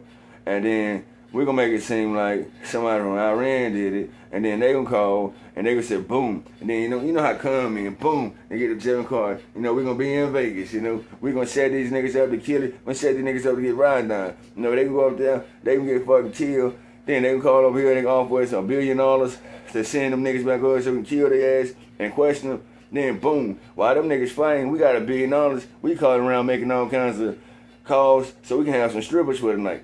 You know, it's like having a kid with a stolen fucking credit card. And you know,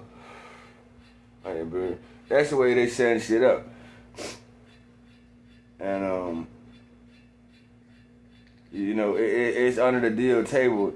It's under the deal table type shit going on where if you knew anything about over there in Sandland in the Middle East and shit, you'll know that pretty much people ain't doing nothing but factories, farm. It's like the same things going on here, you know. As you ride around America, you know that it's pretty much free. It got a little crime and shit at times. It got entertainment. And America is just like any other country on earth. You know what I'm saying? You might think it's just a fucking sand on it. It's just like America over there, okay? So you send them motherfuckers from over there to kill somebody so you can collect a bounty on his ass when he get back here. Alright? So, and that goes for, and that's not only from Washington, D.C., that goes for anywhere in the government, as far as, you know, up there in Europe, even out in fucking Africa at times. But if you're getting deployed somewhere, just know that there's a bounty on your fucking head because you done said something or did something over there, and they just sold your ass for $1 million because you about to stand trial, and they gonna sit there and examine and make sure it's you, and they gonna listen to your ass. They say it's him. They gonna break down all the diagnostics like the artificial intelligence because they don't want to kill the wrong guy because you might have sent a motherfucker lookalike over here, and I don't want to kill somebody else. I want to kill the guy personally, you know. So, and then, you know, when you hear guys like, let's say Muhammad came back to America, and you hear Donald Trump say, well, we can give Muhammad $1 trillion. He ain't give Muhammad shit. That's $1 trillion that he tried to find Muhammad for killing Khashoggi type shit. So you better give me my fucking money back type shit, nigga. You took some money out of my fucking economy. And like when Japan come over here and he said, we're gonna award them $64 billion, you ain't award them shit. That's money that you stole through a fucking economy and you gonna give me my fucking money back or we're gonna invade your country type shit. Alright? So that's pretty much going on. Cause ain't nobody giving away a fucking thing, you know what I'm saying? So basically when people come over here and they start saying, well, we can get them $1 billion, that's just the money that they stole and tried to get away with. You know, as far as, you know, and for like people like Obama, now Obama, he was in got in office for 8 years. So what they say is they make $400,000 a year. So you can do the math, $400,000 times 8 years, you know. And then, you know, he might say, well, I did a couple of talk shows like Oprah and they, you know, they gave me the money and I ain't down that shit. So once you look at what Obama made and when he left, whatever he fucking made, he went on to the house, you know, because he relieved his duties. So he going out there and buy him a fucking a 2-story house in the suburbs and have his own little suburban area where his family live at. And, you know, he can go ahead and know how to balance his fucking money in case he got some retirement coming in for his services, you know, like unemployment type shit. Which ain't gonna be $400,000 a year. You know, so if you ever see somebody leave Washington and they ain't served 8 years and they somebody they a billionaire, that's a fucking lie. $400,000 sound 8 is not $1 billion fucking dollars. So they left Washington with a fucking $1 billion and went and bought a fucking ranch and shit and got some Secret Service people to protect them and all kinds of bullshit. You know, he pretty much robbed somebody from overseas for some money out of a bank hacker, or he robbed somebody, the Native American community or the Mexican community, through dirty ass deeds and going down there and starting fucking wars to kill Osama bin Laden. So when Bin Laden them came over here and blew up the fucking buildings, it was because some niggas in Washington had did some stupid shit. And sometimes, let me clear it up. Sometimes it ain't always Washington D.C. You know, because one time we cut all the phones off in Washington D.C. You know, because we was getting a lot of heat over here, and a lot of motherfuckers about to invade. So we cut the phone system off completely. So whoever you fucking call, when you call Washington D.C., the interceptor, like when you call Washington D.C., before it gets to the line, somebody intercept the call and be like, this is Washington D.C. And then we found out it was up there in Statesville, Europe, some fucking well. And there was guys up there on some punk rock shit that said, yo, we got a plan to rob, you know, Saudi Arabia or some shit, but we gonna do some AI boy shit and say it was goddamn George Bush or somebody who stole the money, and George Bush might go the fuck off and say, hold the fuck up, man. I'm just down this motherfucker that y'all know that the storm patterns and shit is good and the crops coming in. You know, I'm just up here to be like an intern and shit, you know, like my dad done was, you know. And if it's like that, man, I get the real goddamn command on the phone, you know. And he ain't nothing but a goddamn, maybe a 15-year-old kid, and he's bad as hell. And we ain't just put him down here because he's a garbage chute, man. He's been in service from birth. You know, he trained with the world type shit. So,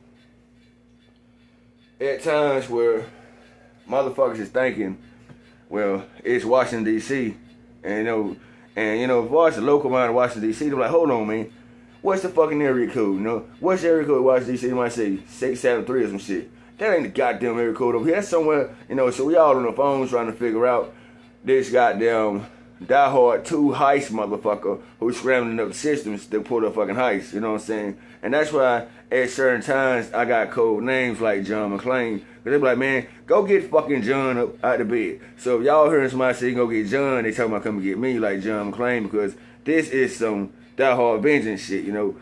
You got some goddamn Frenchmen up there scrambling up the lines to rob fucking Wall Street and haul ass back overseas and then end up in Australia at a fucking card house that don't cost but $25 fucking dollars, and he didn't need the money in the first place because he was spending most of his time hiding the fuck out. You know, the type of nigga that'll rob your ass and throw your money in the trash can because he just didn't want you to have it. You know, so. And at certain times, you know, I hear the calls through the wires and shit. And they kept, and like for the last 14 months, they kept saying, John. And it got to the point where it pissed me the fuck off because they're saying John. And I'm thinking that you might be an enemy force and you looking for a code named John and who is fucking John to go down there and snipe him and shit. Because if it was like that, you would have been can't fucking got me. You wouldn't be acting so fucking lost. You know what I'm saying? And they kept saying John. And I said, I don't run no goddamn brothel, man. What the fuck you saying John for? Because I got fucking daughters or something, nigga. I don't run no fucking whorehouse, nigga. What the fuck is... And I start getting fucking mad, you know what I'm saying?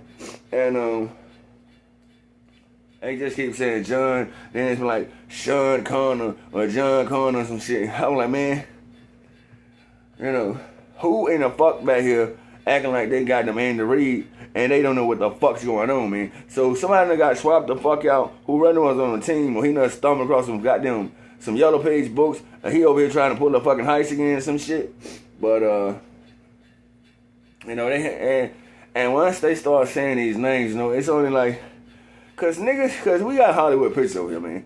So when the movie deals come out, we might say, damn, yo, I might have seen the movie one time, but I know what you're talking about. And then like Sean Connor is pretty much like the first Terminator movie, the little guy who was trying to say Sarah and shit, and then that's what they also saying, Sarah and shit.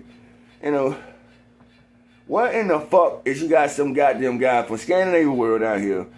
Man, don't get mad at nobody in Scandinavia. There's always a cyber fucking punk down there hacking fucking bank accounts in a fucking basement masturbating to some goddamn porn or some necrophilia and shit, thinking he got it going on, sucking sweet toys in his mama's basement. She's like, yeah, I'm gonna move out soon, Mom. That job's pretty much coming through. And she pretty clueless too, okay?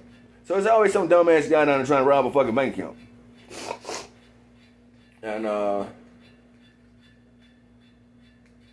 And that's what I mean by chief command. And that time, and they only get, like, being for a chief command, you really don't get, you know, because I had one point where I wasn't receiving no phone calls at all. You know, I wasn't receiving no, you know, I wasn't receiving no echoes through the phone wires, none of that shit. It was always a bunch of Ashley Boone shit, where Ashley down there having sex with somebody, you know, and this shit's been going on. And I got brain scans and everything. They said, kid ain't got shit spread at all, man. You know what I'm saying? He got to help the brain type shit. You know, if anything, his brain is a little too healthy, you know. And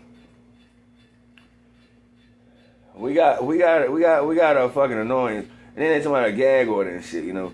And most people, if you're in the military, if you don't know your codes, you know, you might be like a gag order. You know, and they be like, a gag order, like a deep throat order. You know, fuck is he talking about, man? You already got your mind in the gutter. That's why you get shot in the fucking head beside a fucking drain pipe in the street. And like, just like him, they have his mind in the fucking gutter. Running all down the fucking gutter in it. You know what I'm saying? But, they have a gag order. Then they got a tension order. Like, a tension order, you see my leg jumping? Alright? Like, and this shit, like, this is a tense dance environment. You know, like it's a stressful type environment and shit. And my leg has been jumping for the last goddamn 14, man. This shit's been going on for the last 6 years, to tell you the truth. And still ain't nobody done shit about it. That's when, by me being chief, I started questioning my own fucking military because they probably ain't got the education. And my military probably been compromised by somebody who snuck in and caught somebody at a goddamn Caribbean restaurant on their anniversary because somebody got computer skills to say, that guy right there, it's like the sergeant of the military, get somebody who look like him down here, I'm gonna bust his head, we gonna pull an Adolf Hitler takeover type shit. And then, you know, then people get up there in Washington, they like, you know, some of us do got our, you know, we got our 4-year military school plan, and we got our talk when we was younger, you know, at ROTC class and shit, you know, but and you know, then they were like, does tornado drills count? Like, yeah, tornado drills count too, you know, and you know, because everybody, you know, you might be a help a hand to lead us down and say, y'all get down, man, you know, you might be a senior member of the tornado drill and shit. You know, they're like bomb shit to talk. You know, so everybody pretty much works together type shit. And then this guy starts doing a bunch of other shit. You know, this is kind of shit that we should be talking about after we blow this nigga away and shit. You know what I'm saying? This ain't no prep rally volleyball game. I mean, this is a, you know, spank his ass out and grab their phones, who the fuck else he talking to. Alright? We would try to, compared to the world military, it can't be about goddamn maybe 16 street disciples or maybe 2,000. That ain't shit compared. Nigga, we got 50 caliber rifles that spray 2,000 rounds like it ain't shit. You know what I'm saying? So what the hell is he talking about? Ain't no jam with it all. And still have 4,000 rounds still spit on your ass. You know what I'm saying? And 50 caliber rounds are not this goddamn long. 50 caliber rounds are like goddamn cucumbers. I don't know the fuck kind of guns y'all shoot. Y'all must be scrap iron or something. And you cannot shoot a 50 caliber rifle with your goddamn hands. That's not a 50 caliber rifle. Somebody show you some bottom grade shit. 50 caliber rifles has to be mounted down to fucking trucks and cars so you can wield that bitch like that. And like it's like shooting cucumbers out of that bitch, you know what I'm saying? And they like big damn darts and shit. What the fuck kind of military, you know, find out who in the fuck is selling 50 caliber rifles. And this how, this how we get, you know, like we sitting down at mobsters and shit, you know, find, and then we find sitting down there with Paulie, and Paulie said, don't come around right now, cause I'm listening to some shit, you know, find out who in the fuck is selling 22 rifles, and they sell them off as 50 caliber rifles, and find out who the fuck is buying the motherfuckers, and then, you know, it's a simple fix on find out who broke in my fucking cabinet and stole my wristwatch, cause I got the serial number for my shit, you know what I'm saying?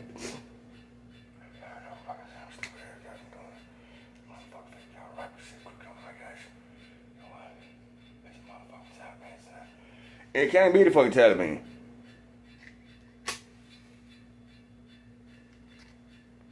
Now, Now, before we start pointing fingers at each other, you gotta remember, this cheek ain't shit. They big, like, they drug dealer. You know, they drug lord. You know what I'm saying? Military job side, this drug lord. You know what I'm saying? I call Taliban now. Taliban said, man, if you ever tell me a motherfucker that came down here and sold you a 22 caliber fucking rifle and told the man that it had 50 caliber on it, I'm gonna bust his goddamn head if he put my name in this shit. Now, Groove, you know better than this shit, nigga. Now, where's the money for the goddamn stuff that we went up to NATO and talked about when you told us about selling the opioid stack shit, the medical to Pfizer or some shit, because we might do a deal with them to make goddamn medication. You know, we pretty much was fighting for our medicine too. Because we got hospitals and shit over here we got to do. You know what I'm saying? And plus, most of the kids over here, when stupid ass wars break out, we need those tinted band-aids for ourselves. Because our legs shit don't be jumping so we can be chilling ourselves, man. Because, you know, my mind ain't at ease all the time. Neither is the kids. Grandma, granddad, nobody. You know. So, if you try to come down here and say, well, you gotta remember, I'm everybody's little cousin. I'm everybody's little brother. Alright? So if you can't go down and see ISIS, I get on a phone call ISIS. You know what I'm saying? You can't talk to Hamas, I talk to Hamas personally. And I don't even know if Washington call talk to Hamas. I be like, yo, what the fuck going on down there, man? You know, telling what they got a sex list shit. You know what I'm saying? And it ain't got shit to do with no peace talk. It's just me calling to check on the family and shit. You know what I'm saying? Like, what the fuck going on? And at the same way, they might be like a one big family feud. So we try to figure out what the family fighting and shit. And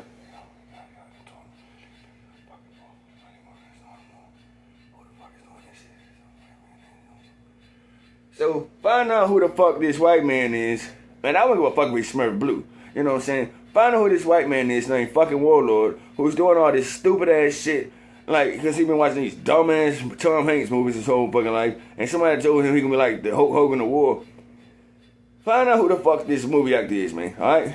Because that's what I'm getting through to Hamas. That it's some stupid ass suit job motherfucker who probably ain't even from Washington, D.C. at all. Probably some stupid motherfucker from over there in Germany who can watch too many Adolf Hitler tapes. And now he think that he's new Adolf Hitler and shit. Well, nobody in Germany really fuck with Adolf Hitler. Because Adolf Hitler, he was just, you know, you really don't even know what the fucking, the German war was about with Adolf Hitler. It was about some niggas, it sold some E. coli and everybody got the fucking fighting with. You know what I'm saying?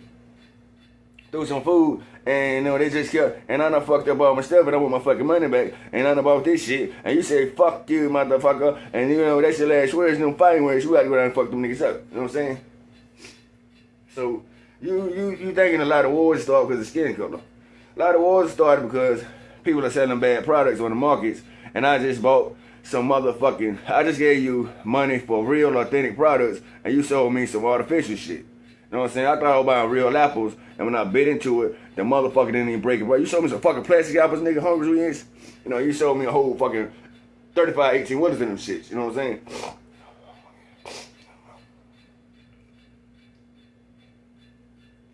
Y'all got him captured.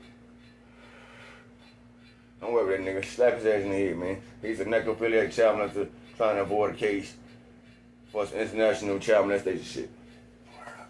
Yeah. He's been taking cargo planes of little kids on ships and shut them all over the world like they fucking Chihuahua puppets or something.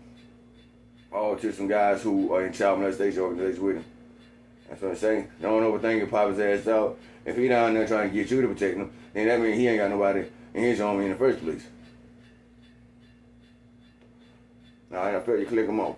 And then you click them off. Like anytime, and by me having this dot in my head, you know, anytime somebody clips off, you know, like let's say everybody trying to connect to a fucking cryptocoin dot that's in me, that, you know, alarms me and let me know, you know, it's like, you ever seen those movies where they scan the hand instead of digging in the wallet to show you who they are? Well, that's the ideas of the future, and that's like the instruction we can give to the future of what we're trying to head to avoid all this identity shit, so you can't steal nobody else's shit.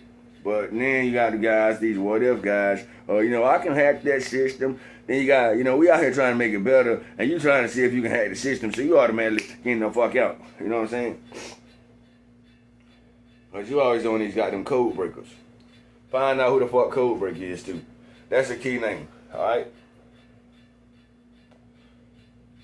A lot of these guys are Like Codebreaker should be like a fucking bank account hacker, somebody who's hacking bank accounts, because he probably said, fuck this, man, I need some guns and some shit. So he just hacked the bank account so he can get 45 million fucking dollars and buy a bunch of fucking guns and start a revolution with a bunch of people who ain't even into that shit. But you go down and spread a bunch of false beliefs that, you know, the sodomites are coming to town and raping girls, but the whole time you are the leader of the sodomites, and now you talking to the other guys, you leading them astray down these fucking tunnel paths.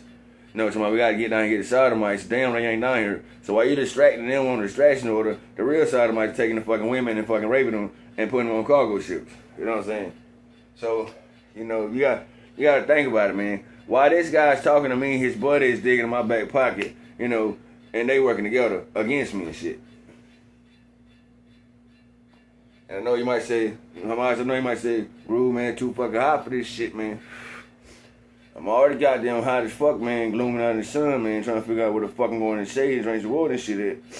And you got motherfuckers over trying to steal my fucking jug of water, man. We got plenty of fucking water over there in Maine. I mean, shit gotta stop, man.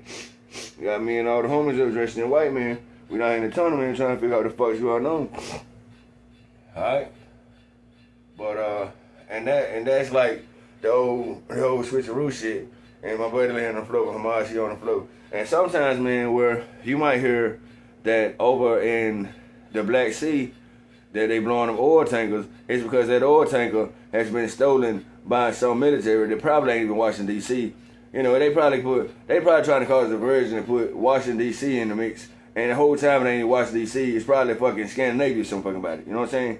Because white people ain't only, you know, it ain't really a whole lot of white people in America that be going to fuck over there doing some shit. So the white population is pretty much up in Scandinavia type shit, where their skin is designed to be the fuck up there.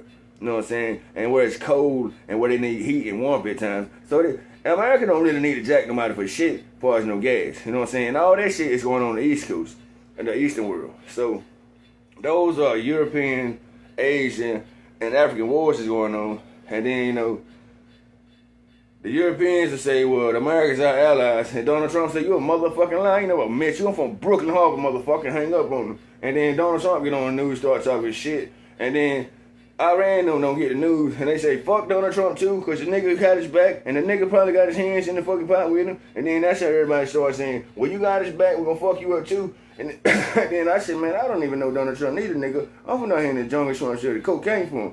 You know what I'm saying? And I run shit down here too. Washington, D.C. is his own country type shit. You know what I'm saying?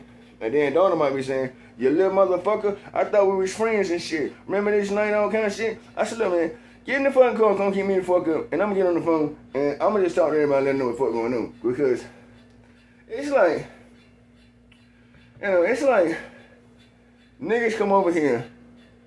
All right, let's say the Taliban pretty much, you know, we got a title, you know what I'm saying? You know, fuck the title, we got, you know, we got respect, you know, we got respect because we did what we had to do and shit, you know what I'm saying? A lot of us didn't make it, but hell, we still made it through. And, you know, like, and ISIS might say, motherfucker, you know, we got a reputation on hold, you know, we like the secret forces, we like the shadow mob or the military type shit, you know, we done went all the way and shit. And, you might have motherfuckers that come over here from fucking Ireland. Well, when they living in Ireland, in Ireland, it's like maybe a population of Ireland motherfuckers that it's probably about 10,000 that all live in their own little community that you might say, damn, and people might pick on them. And you know how we growing up, and you might be like you might be like brown like me, and everybody be calling you Arab or Puerto Rican, but the whole time you're a Native American, and you know, and they might have did that shit, and they might say, fuck it, man, since everybody think I'm Arabic and shit, I listen to some PG-13 music, let's go the fuck over here, and we can go down there to America somewhere, and we can go down there, and we can act like we some goddamn sleeper cells, and we can tell them we from Afghanistan, and we from the Taliban, because them niggas the gangstest niggas on earth, and you know, when nigga told me I was a fucking Arab or something, or I look like I was Afghan, I just took it all the way and ran with it like, yeah, motherfucker, I'm from the Taliban, you know, to try to intimidate motherfuckers. And then they come down and start a bunch of shit, talking about how they represent for the Taliban, but they don't speak no fucking Afghan at all, or they don't speak no They don't speak no Asian languages at all. They speak a fucking language up there in Europe somewhere. And you got detectives down here examining them, and he never noticed that if the nigga was from goddamn the Middle East somewhere, he'll speak with a Middle Eastern accent, or he'll speak like Middle East. He wouldn't fluently speak this language right here, you know. He'll speak Afghan, you know. And he don't even, and then we might hand him some text and say, you know, read this shit to me. And he don't speak Persian at all. He don't even write in fucking Afghan or Arabic, you know what I'm saying? He don't know what the fuck we talking about.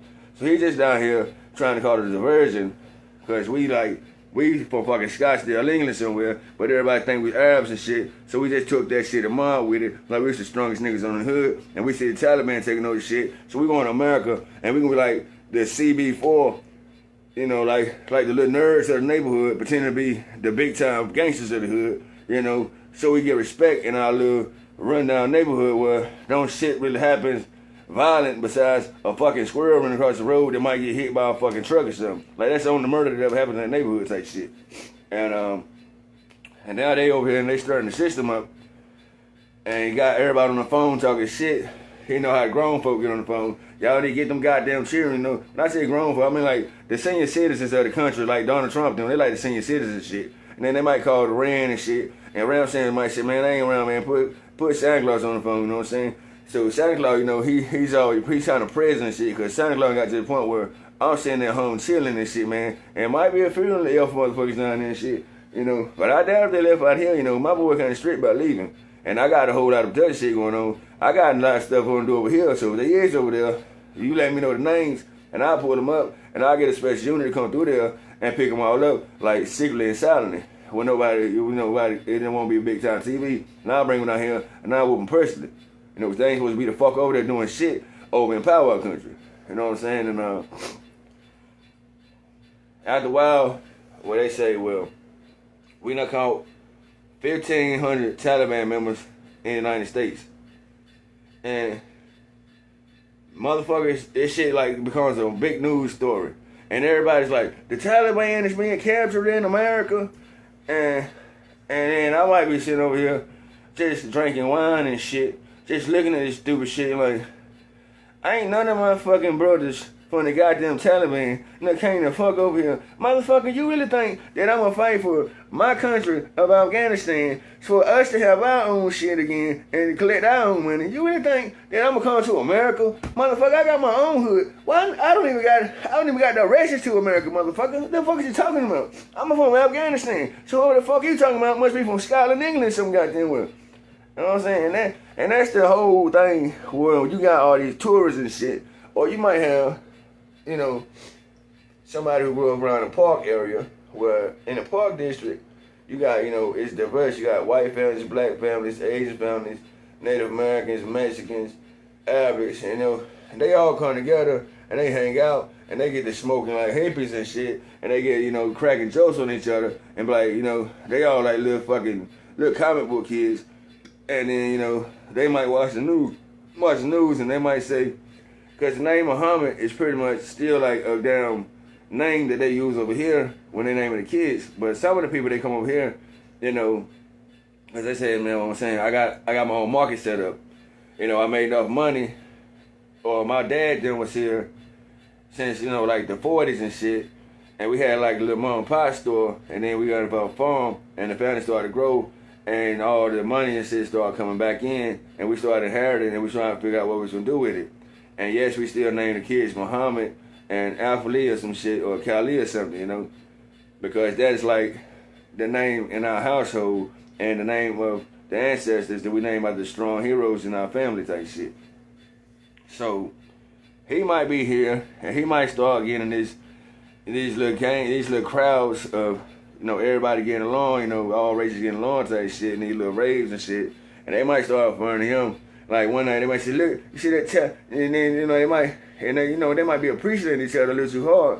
Cause like one of the mess, he might not be doing shit, but, you know, loading a box in the store, and, you know, Muhammad might call him, and they might be like grooving friends and shit. And then, you know, the goddamn Jose might say, check this out, you Osama Bin Laden looking motherfucker. Nigga, you is Osama Bin Laden looking fucking son. And they just sitting there playing, going back and forth, cracking jokes on each other. And you know, they might be appreciating each other too good. And then somebody might hear this shit and say, Osama Bin Laden's son is down in that goddamn house. And then everybody just goes crazy and shit. Or he might take this shit the right way. And then one day they might become teenagers. And he be like, yo, man, go over there and see if the Arab got some weed and shit. You know, you got cousins. He said, you know, yo, who sell weed in the Arab community? He said, you know, my cousin Moonsalt sell that shit, man. And, you know, he said, why come? Because he can flip and shit, you know what I'm saying? All right, cool. So go see Moonsalt, man.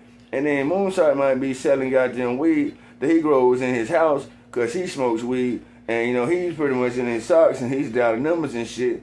That ain't got shit to do with that weed. That's my own personal stash. And my little cousin gonna do, you know, I took y'all little cuz, and I ain't got enough for everybody, you know what I'm saying? You know what mama them told you? Don't bring everybody to the fucking store, because we only got a select order, and this kind of stuff we eat, and our cousins stuff eat, you know what I'm saying? So we only get groceries for us, and our own little local area.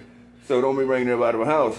So that shit might end up to, you know, he got a cousin named Moonsalt, man, and we need to go down there and rock him up, man, because he a talented man guy. So then they might be promising the FBI, you know, it's an Arab down here named Moonsalt, man, and he's selling big weed, man. He got 40 tons of marijuana in his house, and then all of a sudden they kick in his house, and they take his little $1,500 that he been saving up, you know, as far as, you know, paying my lights and my rent and my water and getting my nutrition and everything. And then they took my stash where I was running my own stash so I can avoid knocking on people's doors and shit. And, you know, they done locked me up as the most wanted drug dealer in the world type shit, you know. And, you know, then all of a sudden, they want to know who's the sources and shit. And then, like, we tapping his phone, and then they might tap the phone while Moonsalt locked up by some bullshit. Like, I know I shouldn't have fucked with that little nigga, man. He done fucked my groove. If I was on the phone talking to my girl and all kind of shit, watching one of my shows on late night, you know. So then, the same little dumbass kids who sit out there, you know, I ain't call them dumb, but, you know, the same little kids who sit out there and hang out together, and, you know, they jokingly insult each other, you know, to show each other human love and shit. They might get on the phone, and then, you know, the feds might tap the lines, and Jose might say, yo, man, put Bin Laden on the phone, man. You is Bin Laden, son, motherfucker. And then he saying, fuck you, nigga, you Chapo, son. And then they might start getting the wrong idea, and next thing you know, they got a whole platoon ready to go to Afghanistan and go to fucking Mexico all over a fucking nickel bag of fucking weed, which now one Jose or Muhammad can fucking afford. They just sitting there going back and forth because they came to a conclusion that we don't even need weed to laugh and shit, so this how we get our Herman and shit. But the damn CIA listened to it, and now they went somewhere and started robbing people and shit, you know. So that's what I'm saying. Well, you got motherfuckers up there on the phone, or you got people that ain't really, you know, they ain't qualified to hold a sniper rifle because that might not even, you know, you holding that sniper rifle like, that bitch got a bomb in that goddamn brown bag. The whole time, that lady don't know shit about no war that's going on. You know, went too far into the fucking country where they ain't even aware that there's a war going on in certain areas of the country. You know, that's just like some regular shit that goes on in Harlem where niggas is shooting each other, but now niggas got bombs and they blowing up each other building type shit. You know what I'm saying? But we live down here in goddamn North Carolina, so we don't know what the fuck going on in Harlem. You know, and it ain't on the news type shit. And you know, and at times, you know, they call me. Well, they don't really call me because they be saying, you know, don't, you know, he's already under a lot of pressure type shit. Sometimes I just pick up the phone and I just get my diagnosis of the fucking ministry. You know, that's why they call. When they come to the country, they go put the Prime Minister of America on the phone. You know, the Prime Minister is like the senior member of the military type shit who knows what the fuck's going on at time and who can tell me about this shit that ain't nothing but like a fucking big ass fucking cartoon type shit that's going on, and a bunch of niggas like blindly in the blind and shit. You know, so he's gotta be like smart to think a goddamn 8th grader is El Chapo's Guzman's son selling kilos down here, and that fucking 8th grader don't even got $5 to be able to afford a bag of tater chips. You know what I mean? Because Chapo would never let his son go out like that, and he probably would, you know, if he not done shit, you gotta get your ass shot with a weapon shit. And then you got motherfuckers. The CIA is the Central Intelligence of America. You're not allowed to leave America, all right? So the CIA is not allowed to go to fucking Mexico and start doing all kinds of shit. You're not allowed to be in South America neither, or Canada. That is the Central Intelligence of America, okay? You're not allowed to leave out of America, okay? So if you got them, you know, you're going outside the jurisdiction, you're going to get locked up, and then they going to, and when I say, you know, they might say we got some hostage situations. They ain't hostage situations at all. That nigga went overseas and done some shit he was not supposed to be over here doing, and he got locked the fuck up. And if you want to get him back, this is $50,000. Just like in America, when you get locked the fuck up and they give you a fine, you know, if you want to bail Mikey out for robbing that bank that time, it'll be $50,000. That's what he's saying to you, man. I don't know what the hell y'all talking about a hostage situation. But you're dealing with guys who probably always get a slap on the wrist, or they always get like, I sign him over to his family to get him, and we don't want no bond off him, you know. Versus niggas who went to jail, and this nigga got like a $100,000 bond on him if you want to get his ass out, you know. But that's what we pretty much coming around to, and we all present at this meeting. I'm in America where it is 11:35. Stop them over there. And Gan and shit where it's probably about 10 in the morning. Well, yeah, probably about 10 in the morning. And you know, we got prime men from, you know, we got granddaddy from over there and ran and shit. He up where it's probably about 11:35, 12, something, you know.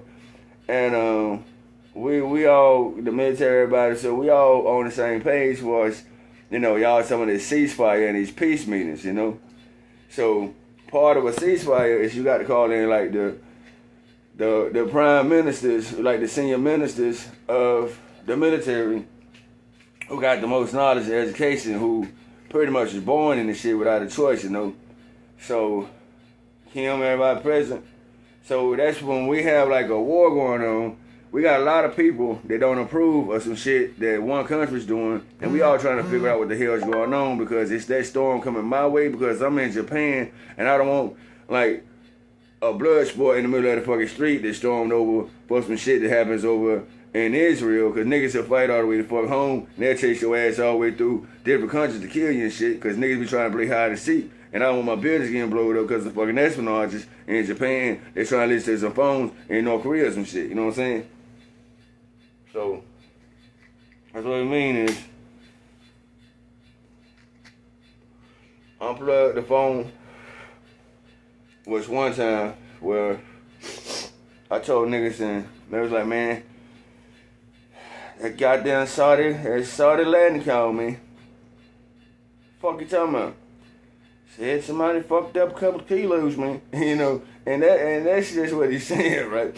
So I said, man, y'all don't fuck around. And then they sent the medical truck down here to go to the processing lab to make tablets for the hospitals and band-aids for the kids, where can't nobody pretty much hijack the truck that's doing a spy move, you know, because if you got a medical form, you need a military patrol on that medical form, and nobody's allowed on that government vicinity, which is a medical form. So what you're telling me is we need to do indoor grow houses. And part of indoor grow houses is like maybe eight story buildings with fertilizer on each floor and a rain system, you know, and then we might have to call Greenland or one of the snow mountain countries where we collect the water and melt the water and let it rain on the crops inside of the grow houses, you know, like tanks. And then we'll have like a vapor system in there that warms and, you know, or have like a drain pipe system where, you know, and, you know, or, you know, and, you know, you don't follow me, you know, because you're going to walk off and I'm going to just explain to the niggas who's going to put the shit together and shit. But I know it's like an indoor ecosystem. So that's what you're saying. They say, well, that'll work. And, you know, he shake my hand. Son, you know, you didn't even finish hearing me out, you know what I'm saying? But what you're saying is, we got somebody spying on the opioid farm, and I call it nopium, because none for him, man, because you done had too much, you know. You fuck around, your ass be great, you know, and opium means, you know, that injury you got that's required that shit. You know, you come down here and you say, well, I need, my teeth is riding and I need some opioid pills. First off, you might need some, but first thing you need to do is get that teeth fucking pulled, because if you don't get it pulled, your whole mouth is going to be unhealthy. You know what I'm saying? And you're going to need more than a fucking pill, you're going to need some dentures. So you got people that spying on the medical farms, which grows coca leaf extracts and opioid gum to protect, for surgery reasons in the hospital. And sometimes, if they act right, recreational meetings and for laborers, where if you act right, we can build it up like tablets and sell it out of the store, and behind the counter type shit at like drugstores for stores you get alcohols and band-aids and ointments from. But what you telling me is you got somebody spying on the farm, and they seeing them load up the trucks, and they say, you got a goddamn military platoon down here. You got a sniper force down here, dressed in all black with sniper rifles, that's watching medical farms where people are certified medical doctors and lab technicians at. And these guys are just dumbass niggas down here with fucking rifles, dressed in all black, looking through scopes and saying, yo, that's a meth lab, and they trying to rob the fucking money and rob the 18-wheeler trucks that are headed to the government labs to stamp out tablets and to be fully be processed with the extra added ingredients, plus caffeine, the milk powders, and certain proteins, so it won't be so strong, and waters and shit. And then it has to be stamped out on pill machines and then processed through a scale before it goes into a lab in a bottle. It goes to the prescription labs. And sometimes you put them in plastic packs so everything's not a pill bottle with your name printed on it and a sticker, because sometimes it's a plastic pack where you can just push it out of the runner wrap type shit, the aluminum foil type packs. So what you got is a guy down here that's robbing a drug farm because he want to go have a disco with, Marianne the fucking Ginger or somebody. So you got a Gilligan down this bitch. So who done left somebody down here stranded, man? You got another professor where he got Gilligan out there, and he gonna take the shit to the professor, and the professor's gonna take it, and he gonna put all kinds of baking soda on it, and all kinds of caffeine and bullshit that don't even go in it to make people freak out like zombies and shit. That way he can sue the Pfizer labs for billions and billions of dollars, because he's trying to figure out who's got the most wealth on earth, so he can go down there and stage a fucking heart attack and sue them for bad products and take them in the hole for millions, like a woman trying to get alimony through a marriage that she was never into the guy, but she married that nigga because he was like 98 years old and he had millions of fucking dollars. So she'll just hold her vomit in while she kissing this motherfucker, because she only got 5 months to live and she's gonna have anything. And that's the reason she has some get rich quick shit going on. So that's what the hell you got going on up there, man. And right now, Donald's at the desk. He's at his desk. Because he don't really go out in that black suit. He like that blue suit a little better. He don't really fuck with that black suit because he got 3 buttons on like by the wrist and on the cufflink and shit. Yeah, and the air conditioner's on pretty much in the Oval Office type shit. And they got the computer screen where the motherfucker just went black or something. And nigga, you still got a goddamn computer in the White House that's one of those goddamn computers that, like those Al Gore computers from the fucking 80s with the big ass, heavy ass TV set and the keyboard. That's the kind of computer y'all still got up there with the mouse and shit. Most niggas got laptops. Most niggas just use cell phones. Well, my cell phone is my laptop, and that whole computer can be broke down to a cell phone where I can do my studies, my colleges, my arts, my shopping, my banking, all this shit. This cell phone is like a fucking wallet now, man. Alright? It's like a Boy Scout knife. So we're trying to figure out what's going on up there. Another thing, when you show me these eye glooms through these goddamn satellites, like I say, when you show me this shit, I like to call it the fly on the wall. Alright, I got a camera so small it's like a fly on the fucking wall. Alright, and you might think it's a fly, that bitch might just take off and start going through there and showing what else going on. But what and the fly might be in the goddamn vent. Boys, you know I got a fucking mouse, like a lab rat inside of the ventilation system of the White House that has a goddamn FBI wide frequency on the motherfucker, so I can hear everything that's going on up there. You know. So it ain't always a human up that motherfucker. If that mouse ain't do shit but eat pellets and sit there and chill and listen to y'all motherfuckers and try to figure out what kind of animal makes those kind of sounds that those tall motherfuckers on 2 feet making. You know. And you know, and I don't wanna go through, I only talk about this kind of shit when I go overseas and we all got a problem with some shit that's going on and we trying to figure out, we ain't really trying to bust a nigga in the mouth right now, but I'm really trying to see what the fuck that nigga is thinking when the dress shooting 100 degrees. So I'm gonna put a mouse over that motherfucker with a recorder on him, and I'm gonna just let the motherfucker run around a little tunnel in the White House type shit. And the mouse gonna let me know what's it, you know, like, that's what means having a rat, you know what I'm saying? So, we trying to figure out what the fuck y'all talking about up there. But y'all stirring up a lot of fucking, yeah, y'all stirring up a lot of Jello pudding, yeah, with fucking raisins in it, or, you know, whatever the fuck y'all eat. You know, they got y'all, and half the time you eat shit because it's a fucking war strategy. It ain't even about a recipe. It's like they'll never figure out this recipe right here. We got some goddamn oatmeal inside of some coleslaw and some diced goddamn hot tomato peppers, and nobody eats this shit. This is a recipe that nobody's gonna figure out. And that's the way y'all fucking strategize. Y'all probably got a kitchen chef up there. He probably was a kitchen chef in the military. And y'all probably making all kinds of weird fucking requests of kind of food y'all want to cook. So y'all go up there and hide the fact from him that y'all is making your own recipe by taking oatmeal and fucking and sauce and coleslaw and stirring the fuck all up and eating that shit like it's slop. Y'all up there, yeah, y'all up there with a whole lot of cosmic slop going on this shit. Yeah. And the guy who does cooking in the White House pretty much has this black vest on type shit, his white shirt, he's dressed casual, black pants, and he's like a dark-skinned kid from out there by Louisiana and shit, somewhere by Kentucky probably, you know, cause you know how motherfuckers, yeah, them niggas from Kentucky really cook fried chicken, and well, nigga ain't got nothing to do with his color and shit, you know, like, the motherfuckers out there, Kentucky, man, got some flavor type shit. And and you can't get a job as a cook in the White House. Most times guys who cook in the White House are guys who were cooks in the military. You know, the chefs of the military, because military offers culinary school and shit too.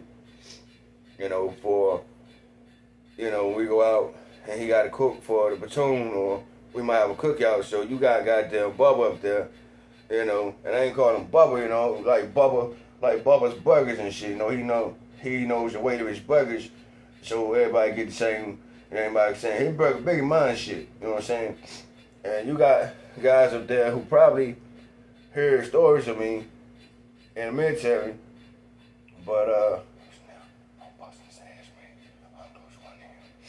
I can easily get the nigga, but you know, and half the time, like I say, when boys talking inheritance, Donald Trump inherited a fucking government that was pretty much passed down through George Bush, the senior George Bush, Bill Clinton, next George Bush, Obama. So that's probably over 28 years probably, 20 to 30 fucking years, 34 years or some shit, 32 fucking years of motherfuckers who actually been digging in my fucking account and fucking over the people, the citizens of the country. So Donald ain't been up there about 6 years. You know, so we can't blame Donald Trump for a failing fucking government, you know, and a disaster that's going on, and then y'all blaming him for shit that he ain't got nothing to fucking do with, because you probably done fucked this money up, somewhere up in that 32 fucking years, and charged them taxes, and had all kinds of fucking, you know, petition orders for the city to tear down his fucking buildings. But you saying that can't be Donald Trump building, it's not a Trump Tower. Donald Trump builds more than goddamn Trump Towers, man. He might build a little fucking building out there that might like a little project area, like a low, they weren't made out of bricks, you know, they weren't made out of brown bricks and shit, like a big brick house type shit, like a motel suite. That's Donald Trump's designs. And you don't even know it because you don't think everything he got Trump on it. You know, and you probably done went down there and reconstruction fucked up some of his business and his economy because Trump builds more than goddamn Trump Towers.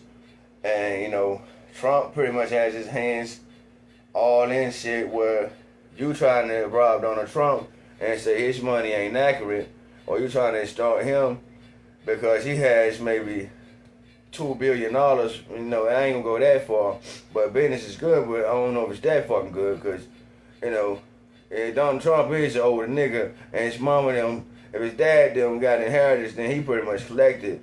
So Donald is on an inheritance situation where I'm fucking 88 years old now, man. Shorty gonna get his money back. JD them is next in line on their Virgo, you know, and I ain't seen my fucking wow. You know, I ain't seen slap my shit wow, man. I ain't seen no picture of the wow, but you know, and y'all talking like the funny shit where you don't even know that Donald pretty much he has more than Mar-a-Lago, but we ain't gonna put his business out in the street, you know what I'm saying? X-nay on that shit. You know, don't put my fucking business out in the street like that, man. We have niggas. But then sometimes you ain't got no choice. Well, you piss a nigga off so bad that he ain't got no business, ain't got no reason, or he ain't got no control. He can put his business in the street on his fucking own type shit. You know, so you got me out here putting my business in the fucking street all over some niggas down there who's, you know, stealing wallets out of motherfucking coats in the club and shit, you know. I might left my fucking wallet, or I might took my goddamn gold chain off and put it in my coat pocket because this is a speakeasy spot where we all dance, and you know, everybody putting on this local nigga who know each other with their wives and girlfriends and shit. And then you know how the stoolie in this motherfucker, they steal my fucking wristwatch and shit, which is very valuable. Not in cash, but because this is like a hand-me-down from my great-great-granddaddy type shit. You know, and it's like, you know, and it's like the times, you know, with the times and shit. And let you know that I can keep up, you know, and I can take care of my stuff.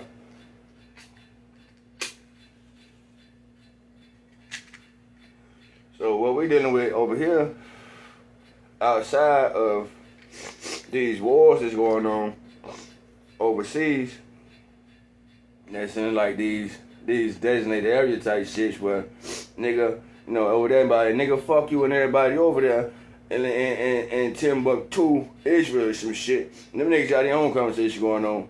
And, you know, he might say, in your neighborhood, them niggas do drive-bys with automatic weapons and shit, shoot niggas shit up and leave, and then go home wait for niggas to retaliate, or they just keep turning the bitch up. But over here, nigga, you know, you too far for me to do a fucking drive-by, because if I can shoot your ass with a 50 caliber rifle from here, nigga, I'll tear your whole neighborhood up. So I'm just go ahead and make it rain on your ass, you know, like goddamn, you know, I'm gonna go ahead and do a demolition zone in your neighborhood and shit, you know what I'm saying? And then, you know, you never know that sometimes that when you see these guys raining missiles on certain spots, like certain targets, those probably ain't nothing but places where a bunch of fucking espionage people are, like government buildings that have been set up by other countries to spy and steal wealth, and they probably don't even got no innocent kids and women and families in them, because they probably at the fucking markets, you know, and they probably, you know, Yeti and fucking and Granddaddy Rand and shit, they probably get on the phone first because they all from that side of town and shit.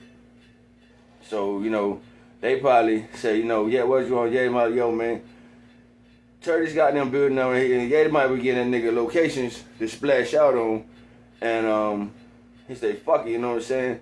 I got the metal. Yeah, said, man, you know, I got some arsenal and shit, man, but I ain't got what you got down. It's almost like your little brother coming down there and said, man, I ain't got nothing but a 6-shot marble, man. And I need you to come out there with the fucking choppers and the 50 calibers and shit to help me out, man, because a lot of these niggas down doing stupid shit. And, you know, like, you just pinpoint location, I tear that bitch up. You know, versus you being a fucking journalist from America, giving your outlook on what you think is going on. You just giving your personal opinion, because you don't know what the fuck going on over in the offices, and these niggas doing espionage. But if I'm a journalist with CNN, I really ain't doing espionage. I'm just doing a weather report to let you know if your ass got some flights coming the fuck over here, this might not be the area for you to go. And I ain't staying here too long because them sirens start fucking me. I'm trying to get the fuck out of Dodge. And I don't want to be on a helicopter to get shot the fuck down, so I got to go like on a regular convenience car. You know what I mean? Or a regular old taxi that's from this neighborhood type shit. And I walk out of these whole fucking crew at times, say, fuck y'all, y'all niggas just some niggas from over there by Belgium somewhere, you know, on an adrenaline rush. I'm getting the fuck out of here. So, what we're really telling you is, it's a lot of shit going on, and you know, and then my situation, by me knowing a bunch of older people, and me growing up on a bunch of wisdom of the world and wisdom of wealth, you know, they got to the point where it's almost checkout time, man. 'Cause we up in our 90s and shit, man, and we coming to check on you because you might have some shit that you need to check into, as far as, you know, your family not expanding, and you need to add more people onto your, you know, your inheritance and shit. And I don't know if your kids not jumped on it or not, but somebody gotta be responsible for this shit, and we just gonna get, you know, we're gonna get the starter, you know. We're gonna get the originator, you know. He originated the whole plan, the whole family, so we're gonna go get him. And you tell us what we wanna do, because we got to the point, we 90 years old, man. We sitting up in the senior office of the country called the White House, where most times when people go to the White House, they about 75 years old, and you know, they live to be seniors. So, you know, and then, you know, people overseas, they like, you know, the prime ministers and, you know, the prime originators, you know, the original people and shit that's growing off. We make sure the kids get along. And, you know, they have old nigga conversations about, nigga, you eating your prunes, you getting your exercise like you're supposed to and shit. You know, we in the restaurant and shit, man, looking at these kids and shit, you know. But, you know, y'all need to get Junebug on the fucking phone. Tell Junebug, get the fuck out there, goddamn little card house, drinking that liquor and smoking them fucking cigarettes and studying them bitches and them raps and get his ass up there and tell him to sign that paperwork up and shit, man. Because we older, man, and we gonna get up out of here. And when we gone, you know, and it's your shit to take care when we gone, man. You know, we didn't have to get this far.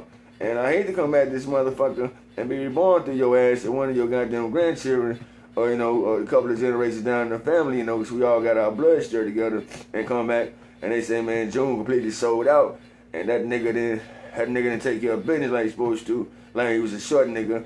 And they might say, man, June might have been our fucking age when we thought he was 2 years old, man.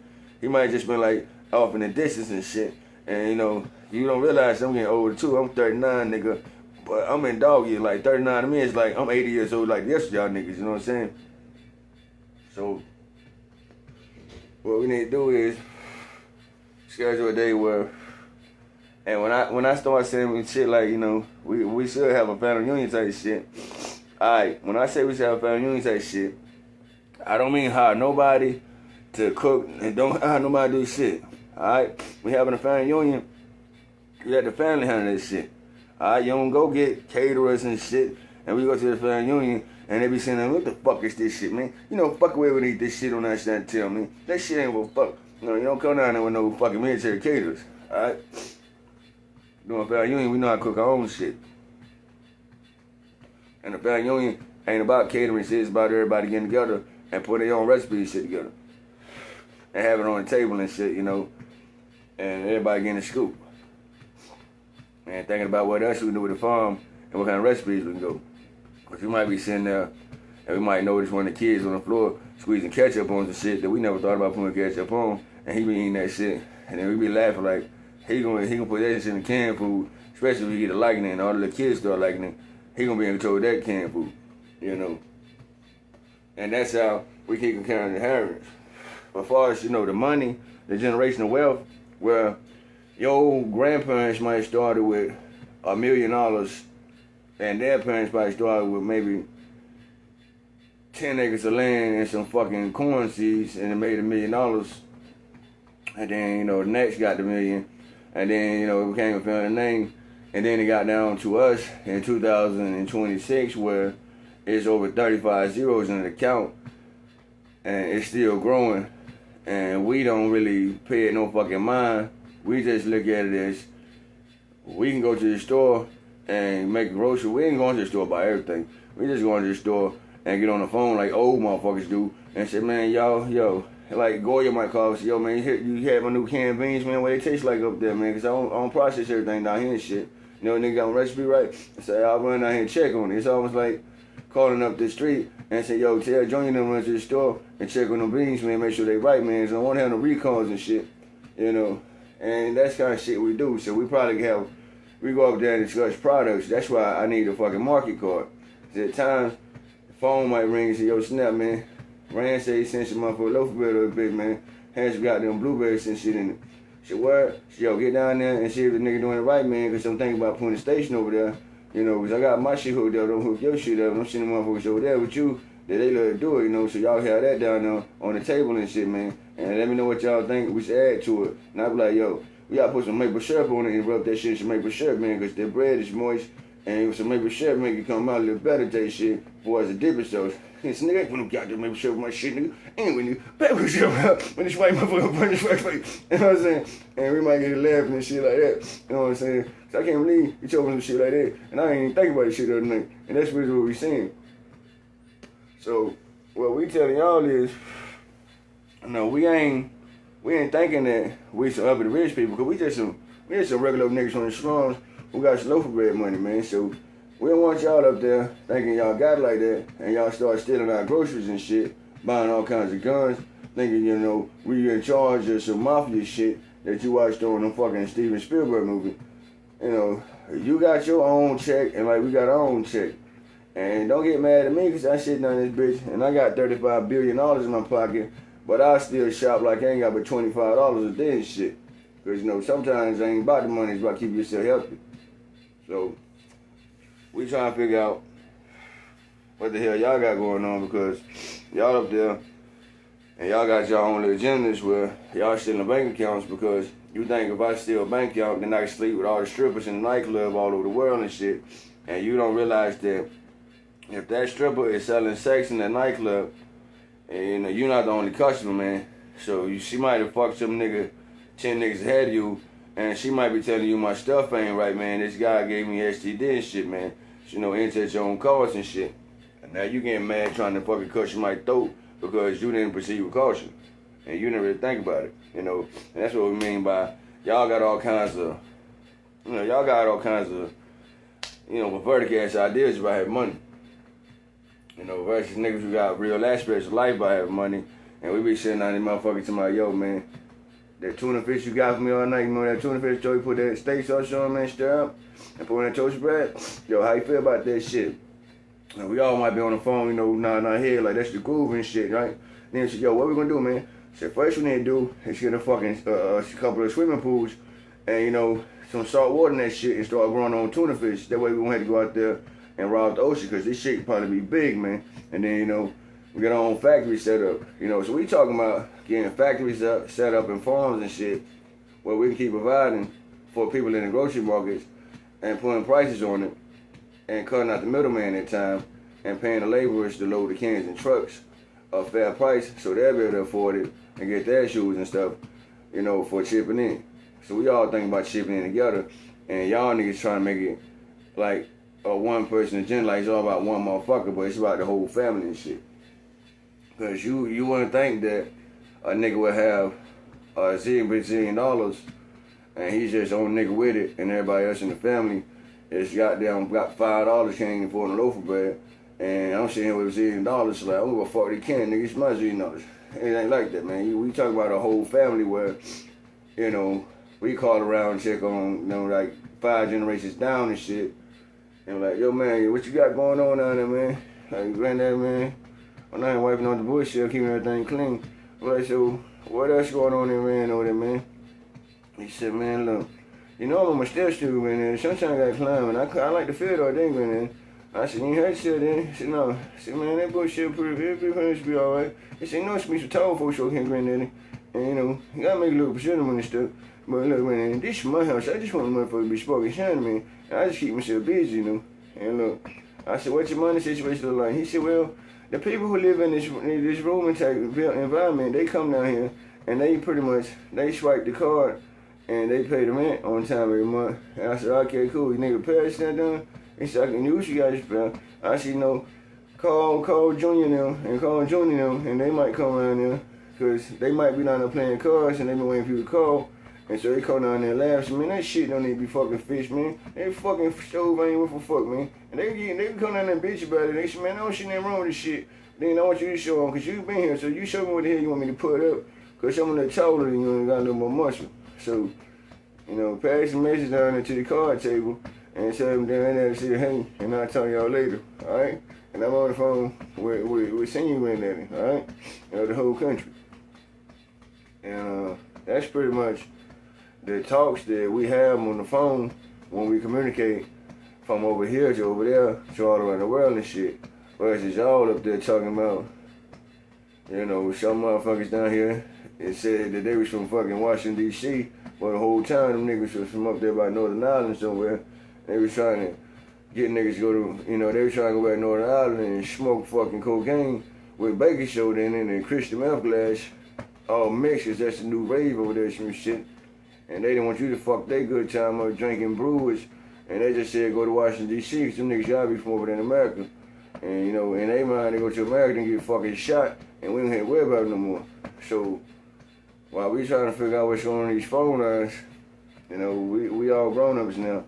And, you know, I know goddamn 2-year-old kids, they got more intelligence about life than a nigga that's 80 years old. You know, you might say that 2-year-old know him better. He know better than an 80-year-old motherfucker not putting on a fucking dress suit and go out in a fucking 200-degree weather, man. He know better than this shit.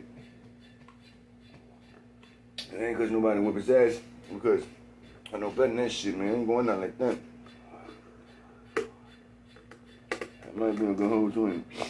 Well, we might start talking about recycles, all kinds of shit.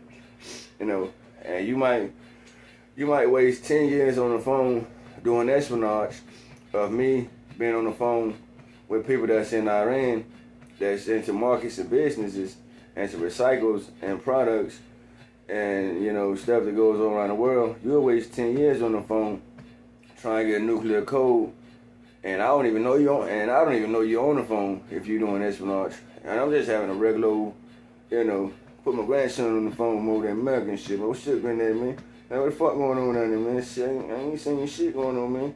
Think about going to get me a fucking ram sandwich, man. Goddamn friendship loading like $4. They're pretty fucking good, though, man. You gotta get your ass frying. Then we might start, that conversation might start on right there. Next thing you know, we start talking about restaurants, canned foods, all kinds of shit going on. And you sit there and wait 20 years, listen to us talk, waiting for the key word. Think we talking in fucking codes. Whole time we talking about going to the fucking grocery store and, you know, what the fucking ham and what the fucking pork and shit and what the cattle look like. And it ain't got no fleas and shit on it. So, you know, that shit will mess the economy up, man. Then we might start talking about how niggas got beat up in 1943 or some shit that we had in Almanac, how somebody got the ass beat. But you know, niggas be out there running cars, they was smoking and drinking wine, and they be important type niggas and shit. So, man, you need to write this shit down, man. That's the scripture in the book. So y'all niggas, you know, what not to do and get the fucking war started on him. All over some goddamn tuna fish, they had E. coli on it. And fucked up a whole lot of toiletries in my neighborhood. And then, you know, the cotton farms started running fucking low, so I had to call over to Israel. And he said he had the same goddamn problem with that goddamn E. coli tuna fish. And he ain't got no fucking cotton for us to wipe up with. Now we going all around the world looking for some goddamn toilet tissue because our stomach's fucked up from some goddamn tuna fish we bought from over there by South Ireland or some shit. You know, and I'm just using Ireland as an example. I ain't really pinpointing that location. You know, and you know that's what I say about being qualified to do a job, man. Because you might be spying on the wrong sources, and you know, you trying to capture all the wrong people. And you might be put out there on a mission where they got you listening, and they might, you know, like, you know, what we doing today, man? And shit, hey, they should, man, go down and listen to Powwow talk, man. And shit, Powwow is dirty, and they said, no, just listen to Powwow, man. You know, lighten up and listen to Powwow and shit. And you know, and Powwow ain't talking about shit, man. And just come up here and tell you what Powwow talking about on the phone, man. Cause you, like, when they say you listen to Powwow, it's like walk by Powwow office, man, on the CIA equipment and see what the hell is really going on. And you know, if it's some shit going on where he laughing his ass off, just come up here and walk and say, Powwow pretty cool, man. He bitching about somebody got his fucking money, man. And y'all need to take his fucking head down there because his goddamn check got sent to the wrong address type shit. And he down there getting mad as shit And he patiently waited for the motherfucker. You know, he still surviving on apples and oranges and snails and frogs and shit. When he waiting for his shit to come down to him. You know, so that's when you get on the tax bracket and say, look, y'all need to take that service jacket down there. But a lot of people don't speak that translation. They think service jacket means bring me a fucking camouflage coat or some shit. That ain't what we talking about. We talking about bringing my fucking mail order with my fucking check stud and shit in it, nigga. You know, so you gotta realize everybody ain't from the same house or from the same street corner. They use the same dialogue, you know. So, and then you might be saying, you know, somebody might call on the phone and say, look, man, this Iran, man. We coming to fucking North America, man. And then y'all might say, oh my God, Lord, get the army together, Iran showing down here, we're gonna get invaded. That ain't what I'm talking about, nigga. We come to see grandson down there in the resorts and shit, man. We went down there and ride around and shit.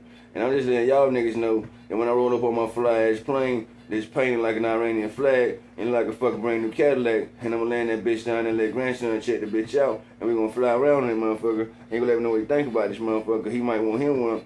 And then we gonna ride around and see what the hell's going on, you know. So I'm just coming down there because I don't want to go through no badass neighborhood in Washington, D.C. where them niggas be trying to shoot me and shit, man. You know, so we're going out with grandson. You know where to meet up at. You know, we call it Meet Up Park. Y'all might call it Meet Up. We call it Meet Up Park.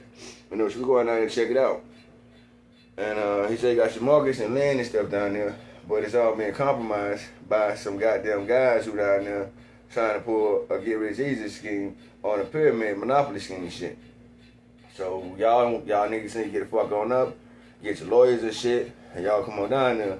Cause like I told you before, you know, I ain't coming to fucking Washington.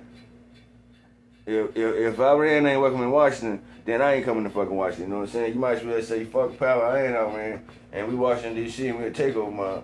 But I'm not coming to fuck down unless random down there because I like the way random be smiling and shit. And like even until they get older, they be smiling, you know. See, auntie, my bones still fucking healthy and shit. Boy, I take care of myself. You get a lot of good advice from people over there, man, because, you know, people over there, you know, we eat healthy, and you might call it organic, but it comes out the farm and shit, you know. Y'all always have technical ass words. Yeah, it's organic, nigga. What the fuck you mean?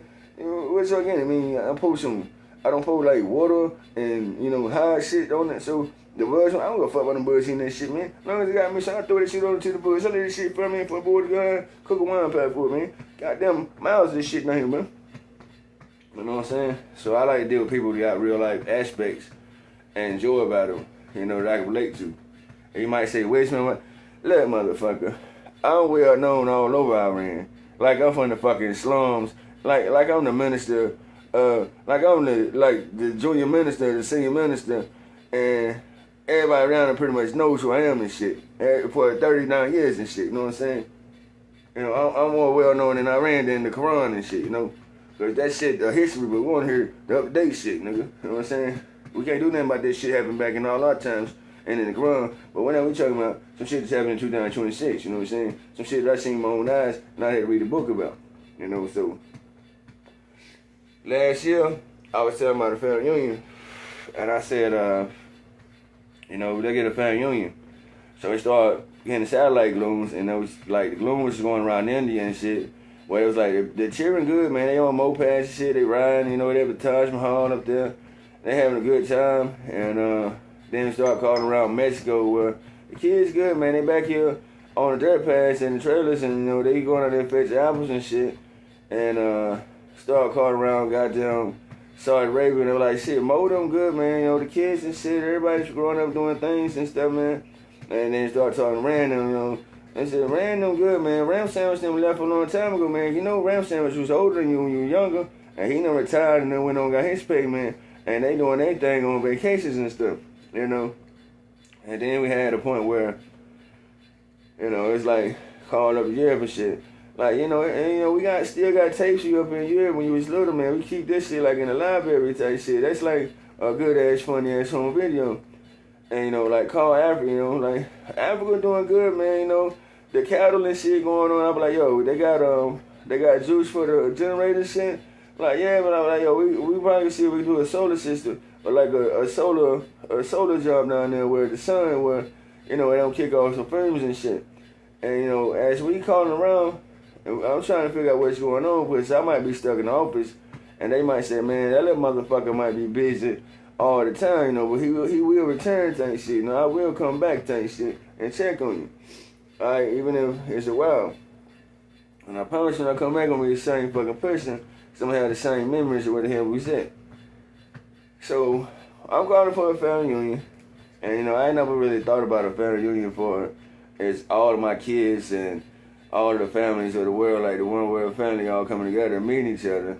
And everybody pretty much speak one language. And even if we don't speak one language, we gonna take the kids down there and let them go out there and play softball and kickball, and then they're gonna learn how to speak each other's language, because later on in life, man, we might have a situation where, we need a translator, and he might be a international or universal translator to get on the phone and shit. Alright? So we keeping all that in mind. Then I was saying, and then, they might say, they might call Washington, or they might call somewhere in America, and they're like, yo, put terror on the phone, man. You might say, it's goddamn Kurds, Nah, man, that's my little hood name where, everybody got their own little nicknames, and they might call me Terror, man, because that nigga scared the shit out of niggas who be bullshit around, and they call me Terror because, nigga, you saying shit like that, I'm called Terror because you can get fucking shot, and you might call your mom and daddy Terror because you done broke somebody's shit, nigga, you can get whipping, and I'm getting the fuck out of here type shit, and that's just like the dialogue we use with each other. So we had 575 people that were scheduled to come from the Middle East to America. It was all like my kids and my grandkids, and all those gonna attend the family reunion.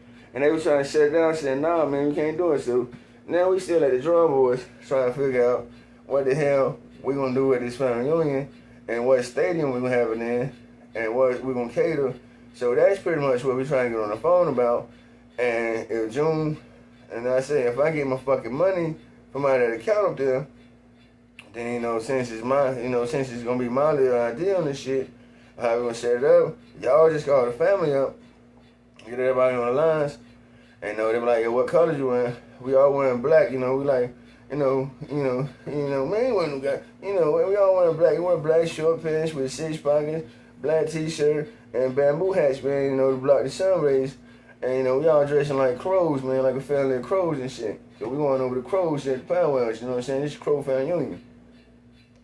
So we getting down there, and June say, well, we gonna need some trucks and shit, like 18-wheelers, man, to pull up, because we gonna have a variety of food, and we gonna need somewhere for the kids and shit to shoot ball, and like a resort type shit where they go out there and play. And, it's gonna be one big family reunion, and this family reunion probably have maybe fucking close to 1 million motherfuckers in it, from what they was calling them numbers on, talking about how many children in, and, and Don, you gonna have to take off work that day, man, and let JD Vance go up there and handle your recruit cards and shit. You come the fuck on down here with us, because we might end up at the bar and shit later on that night, grown folks smoking cigarettes, and they gonna bring their flavors and brands and be like, yeah, check these out. And it's gonna be one big happy family type shit outside the war. Yahoo, everybody coming, nigga. You know what I'm saying? Anybody who got a DNA pattern with this little motherfucker here is going, and their cousins and brothers and everybody gonna mingle around this shit. And hell, might say how long the family union be. Shit, nigga, with Z and all those. Family union might be a retirement party at the same fucking time. Well, we all might be sitting on that bitch thinking about, this some good ass wine, man, but that ain't the same fucking wine that you was drinking because you put that Kool-Aid in it. So let me see it. Man, you need to bottle that shit up. And then we would just start talking about markets and shit, because we really ain't into the government shit. We put that shit on auto and let the damn, let whoever build the buildings decide the prices and stuff. Because he got to go through getting the materials and the recipes and the workers, so he knows what the fuck he can afford to buy, and how he can pay them, so that's another man's problem. You don't worry about that kind of shit when you're in the White House, because your problem is what the hell you can do with your $400,000.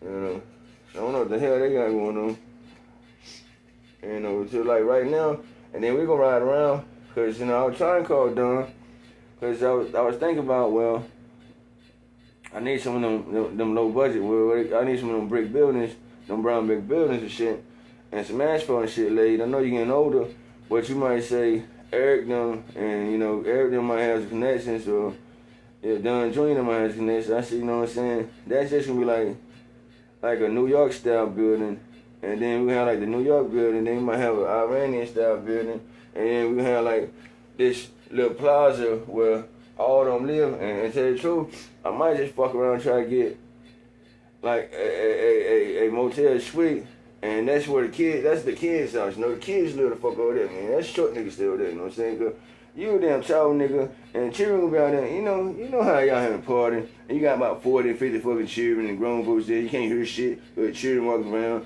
and then late at night, y'all was starting drinking, y'all having, like, conversation about investments while the kids, see, that's where the kids stay at over there, That's their little house and joint, where they walk around and play video games, like, and that's the time over there for the kids and shit,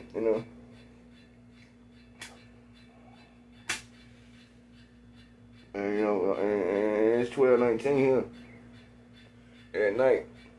It's pretty clear, the weather patterns. So we go check out some establishments. But what I'm really trying to tell y'all is, y'all trying to say he don't know what to feel like to have money. It ain't me, man. It's somebody up there that's digging through somebody and pitching out money and shit, like, I hope he never finds out or some shit. Alright. So what I'm saying is, come down here. We're gonna find something out about this city, because Edgecombe, Halifax, and Nash pretty much is already reserved for how big my family is. And we all pretty much come here. The weather patterns are good. We don't really worry about storms and shit like that. It rains and the ground is fertile, so we don't have to have middlemen for as farmers in case our stuff oversells, and then and we need to go back and handle, and I'm so tired of being in fucking court, man. We should do it simple where that ain't y'all shit, nigga. Put it back in his name, ship that check up there, whatever the fuck y'all niggas made, go ahead and do what you gotta do with it. Whoever the fuck down there working like they supposed to be, go ahead and do what you gotta do type shit, And stay in contact with him, because he might be up there at corporate trying to figure out what the hell else we need to be doing. You know what I'm saying? Like I say, man, you starting at the bottom floor in a skyscraper and the elevator's broke. And you gotta take every step to the top, you know what I'm saying? And it's fucking 80 floors, so you gotta walk to the top and you doing 80 floors. So once I get up these goddamn steps to the 80th floor, man, I ain't coming the fuck back down, man. So, so tell whoever the fuck bringing that grocery up here to put a fucking elevator in this bitch to get here a lot faster. Or send a fucking helicopter or a drone or something to the roof with some groceries so I can walk to the roof and shit. It'd be a lot quicker for me to walk to the roof than it'd be for me to walk way back down. We got them 80 story steps and shit. You know what I'm saying? So once I get them down, and if I leave, I'm leaving my fucking helicopter from the roof, man. Cause I ain't going back to the bottom and walk the fuck way back up there, nigga. You know what I'm saying? So that's what we talking about, man. Alright, so what we gonna do? You got my phone number, you got my address. Ain't no excuse on why we can't get in contact with him, or we gotta call somebody who ain't even, we gotta call somebody who intercepting phone calls. Like, yo, they trying to come, intercept the phone call. Yeah, man, we'll be there. It ain't none of that shit. You turning business into personal situation. We always keep business and personal shit separate, you know what I'm saying? You making this shit very personal. Alright? Keep it business. I don't come to your house and start screaming at your fucking kids and wives, making it personal. I don't put your wife and your fucking system in my business and my mouth and tuck so don't make it personal, man. Alright? Keep it all business. Even to when you out there and you doing investigations, don't make it personal, man. Keep it business, We got what we came for, let's get the fuck out of here, If we close down the investigation, after we close the investigation, they gonna feel like, well, damn, they got such and such.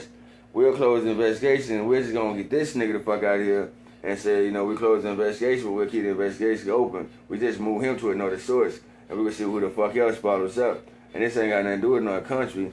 This got to do with like a fucking rat race of thieves and shit, alright? So, we've been talking, and then I pretty much feel you. You know, you pretty much get where I'm going with, you know, the cleanup in Venezuela type shit, where get somebody who's trusted to go down there, because I touched on all that shit in this video. And you can see it's live, so you can't say it's AI type shit. Alright, so it's about 12:19. I'm going to click off because I don't know if you could have a video too long where it'll shut down and then it'll delete the video and you just did all of it for nothing. So I'll click back on later.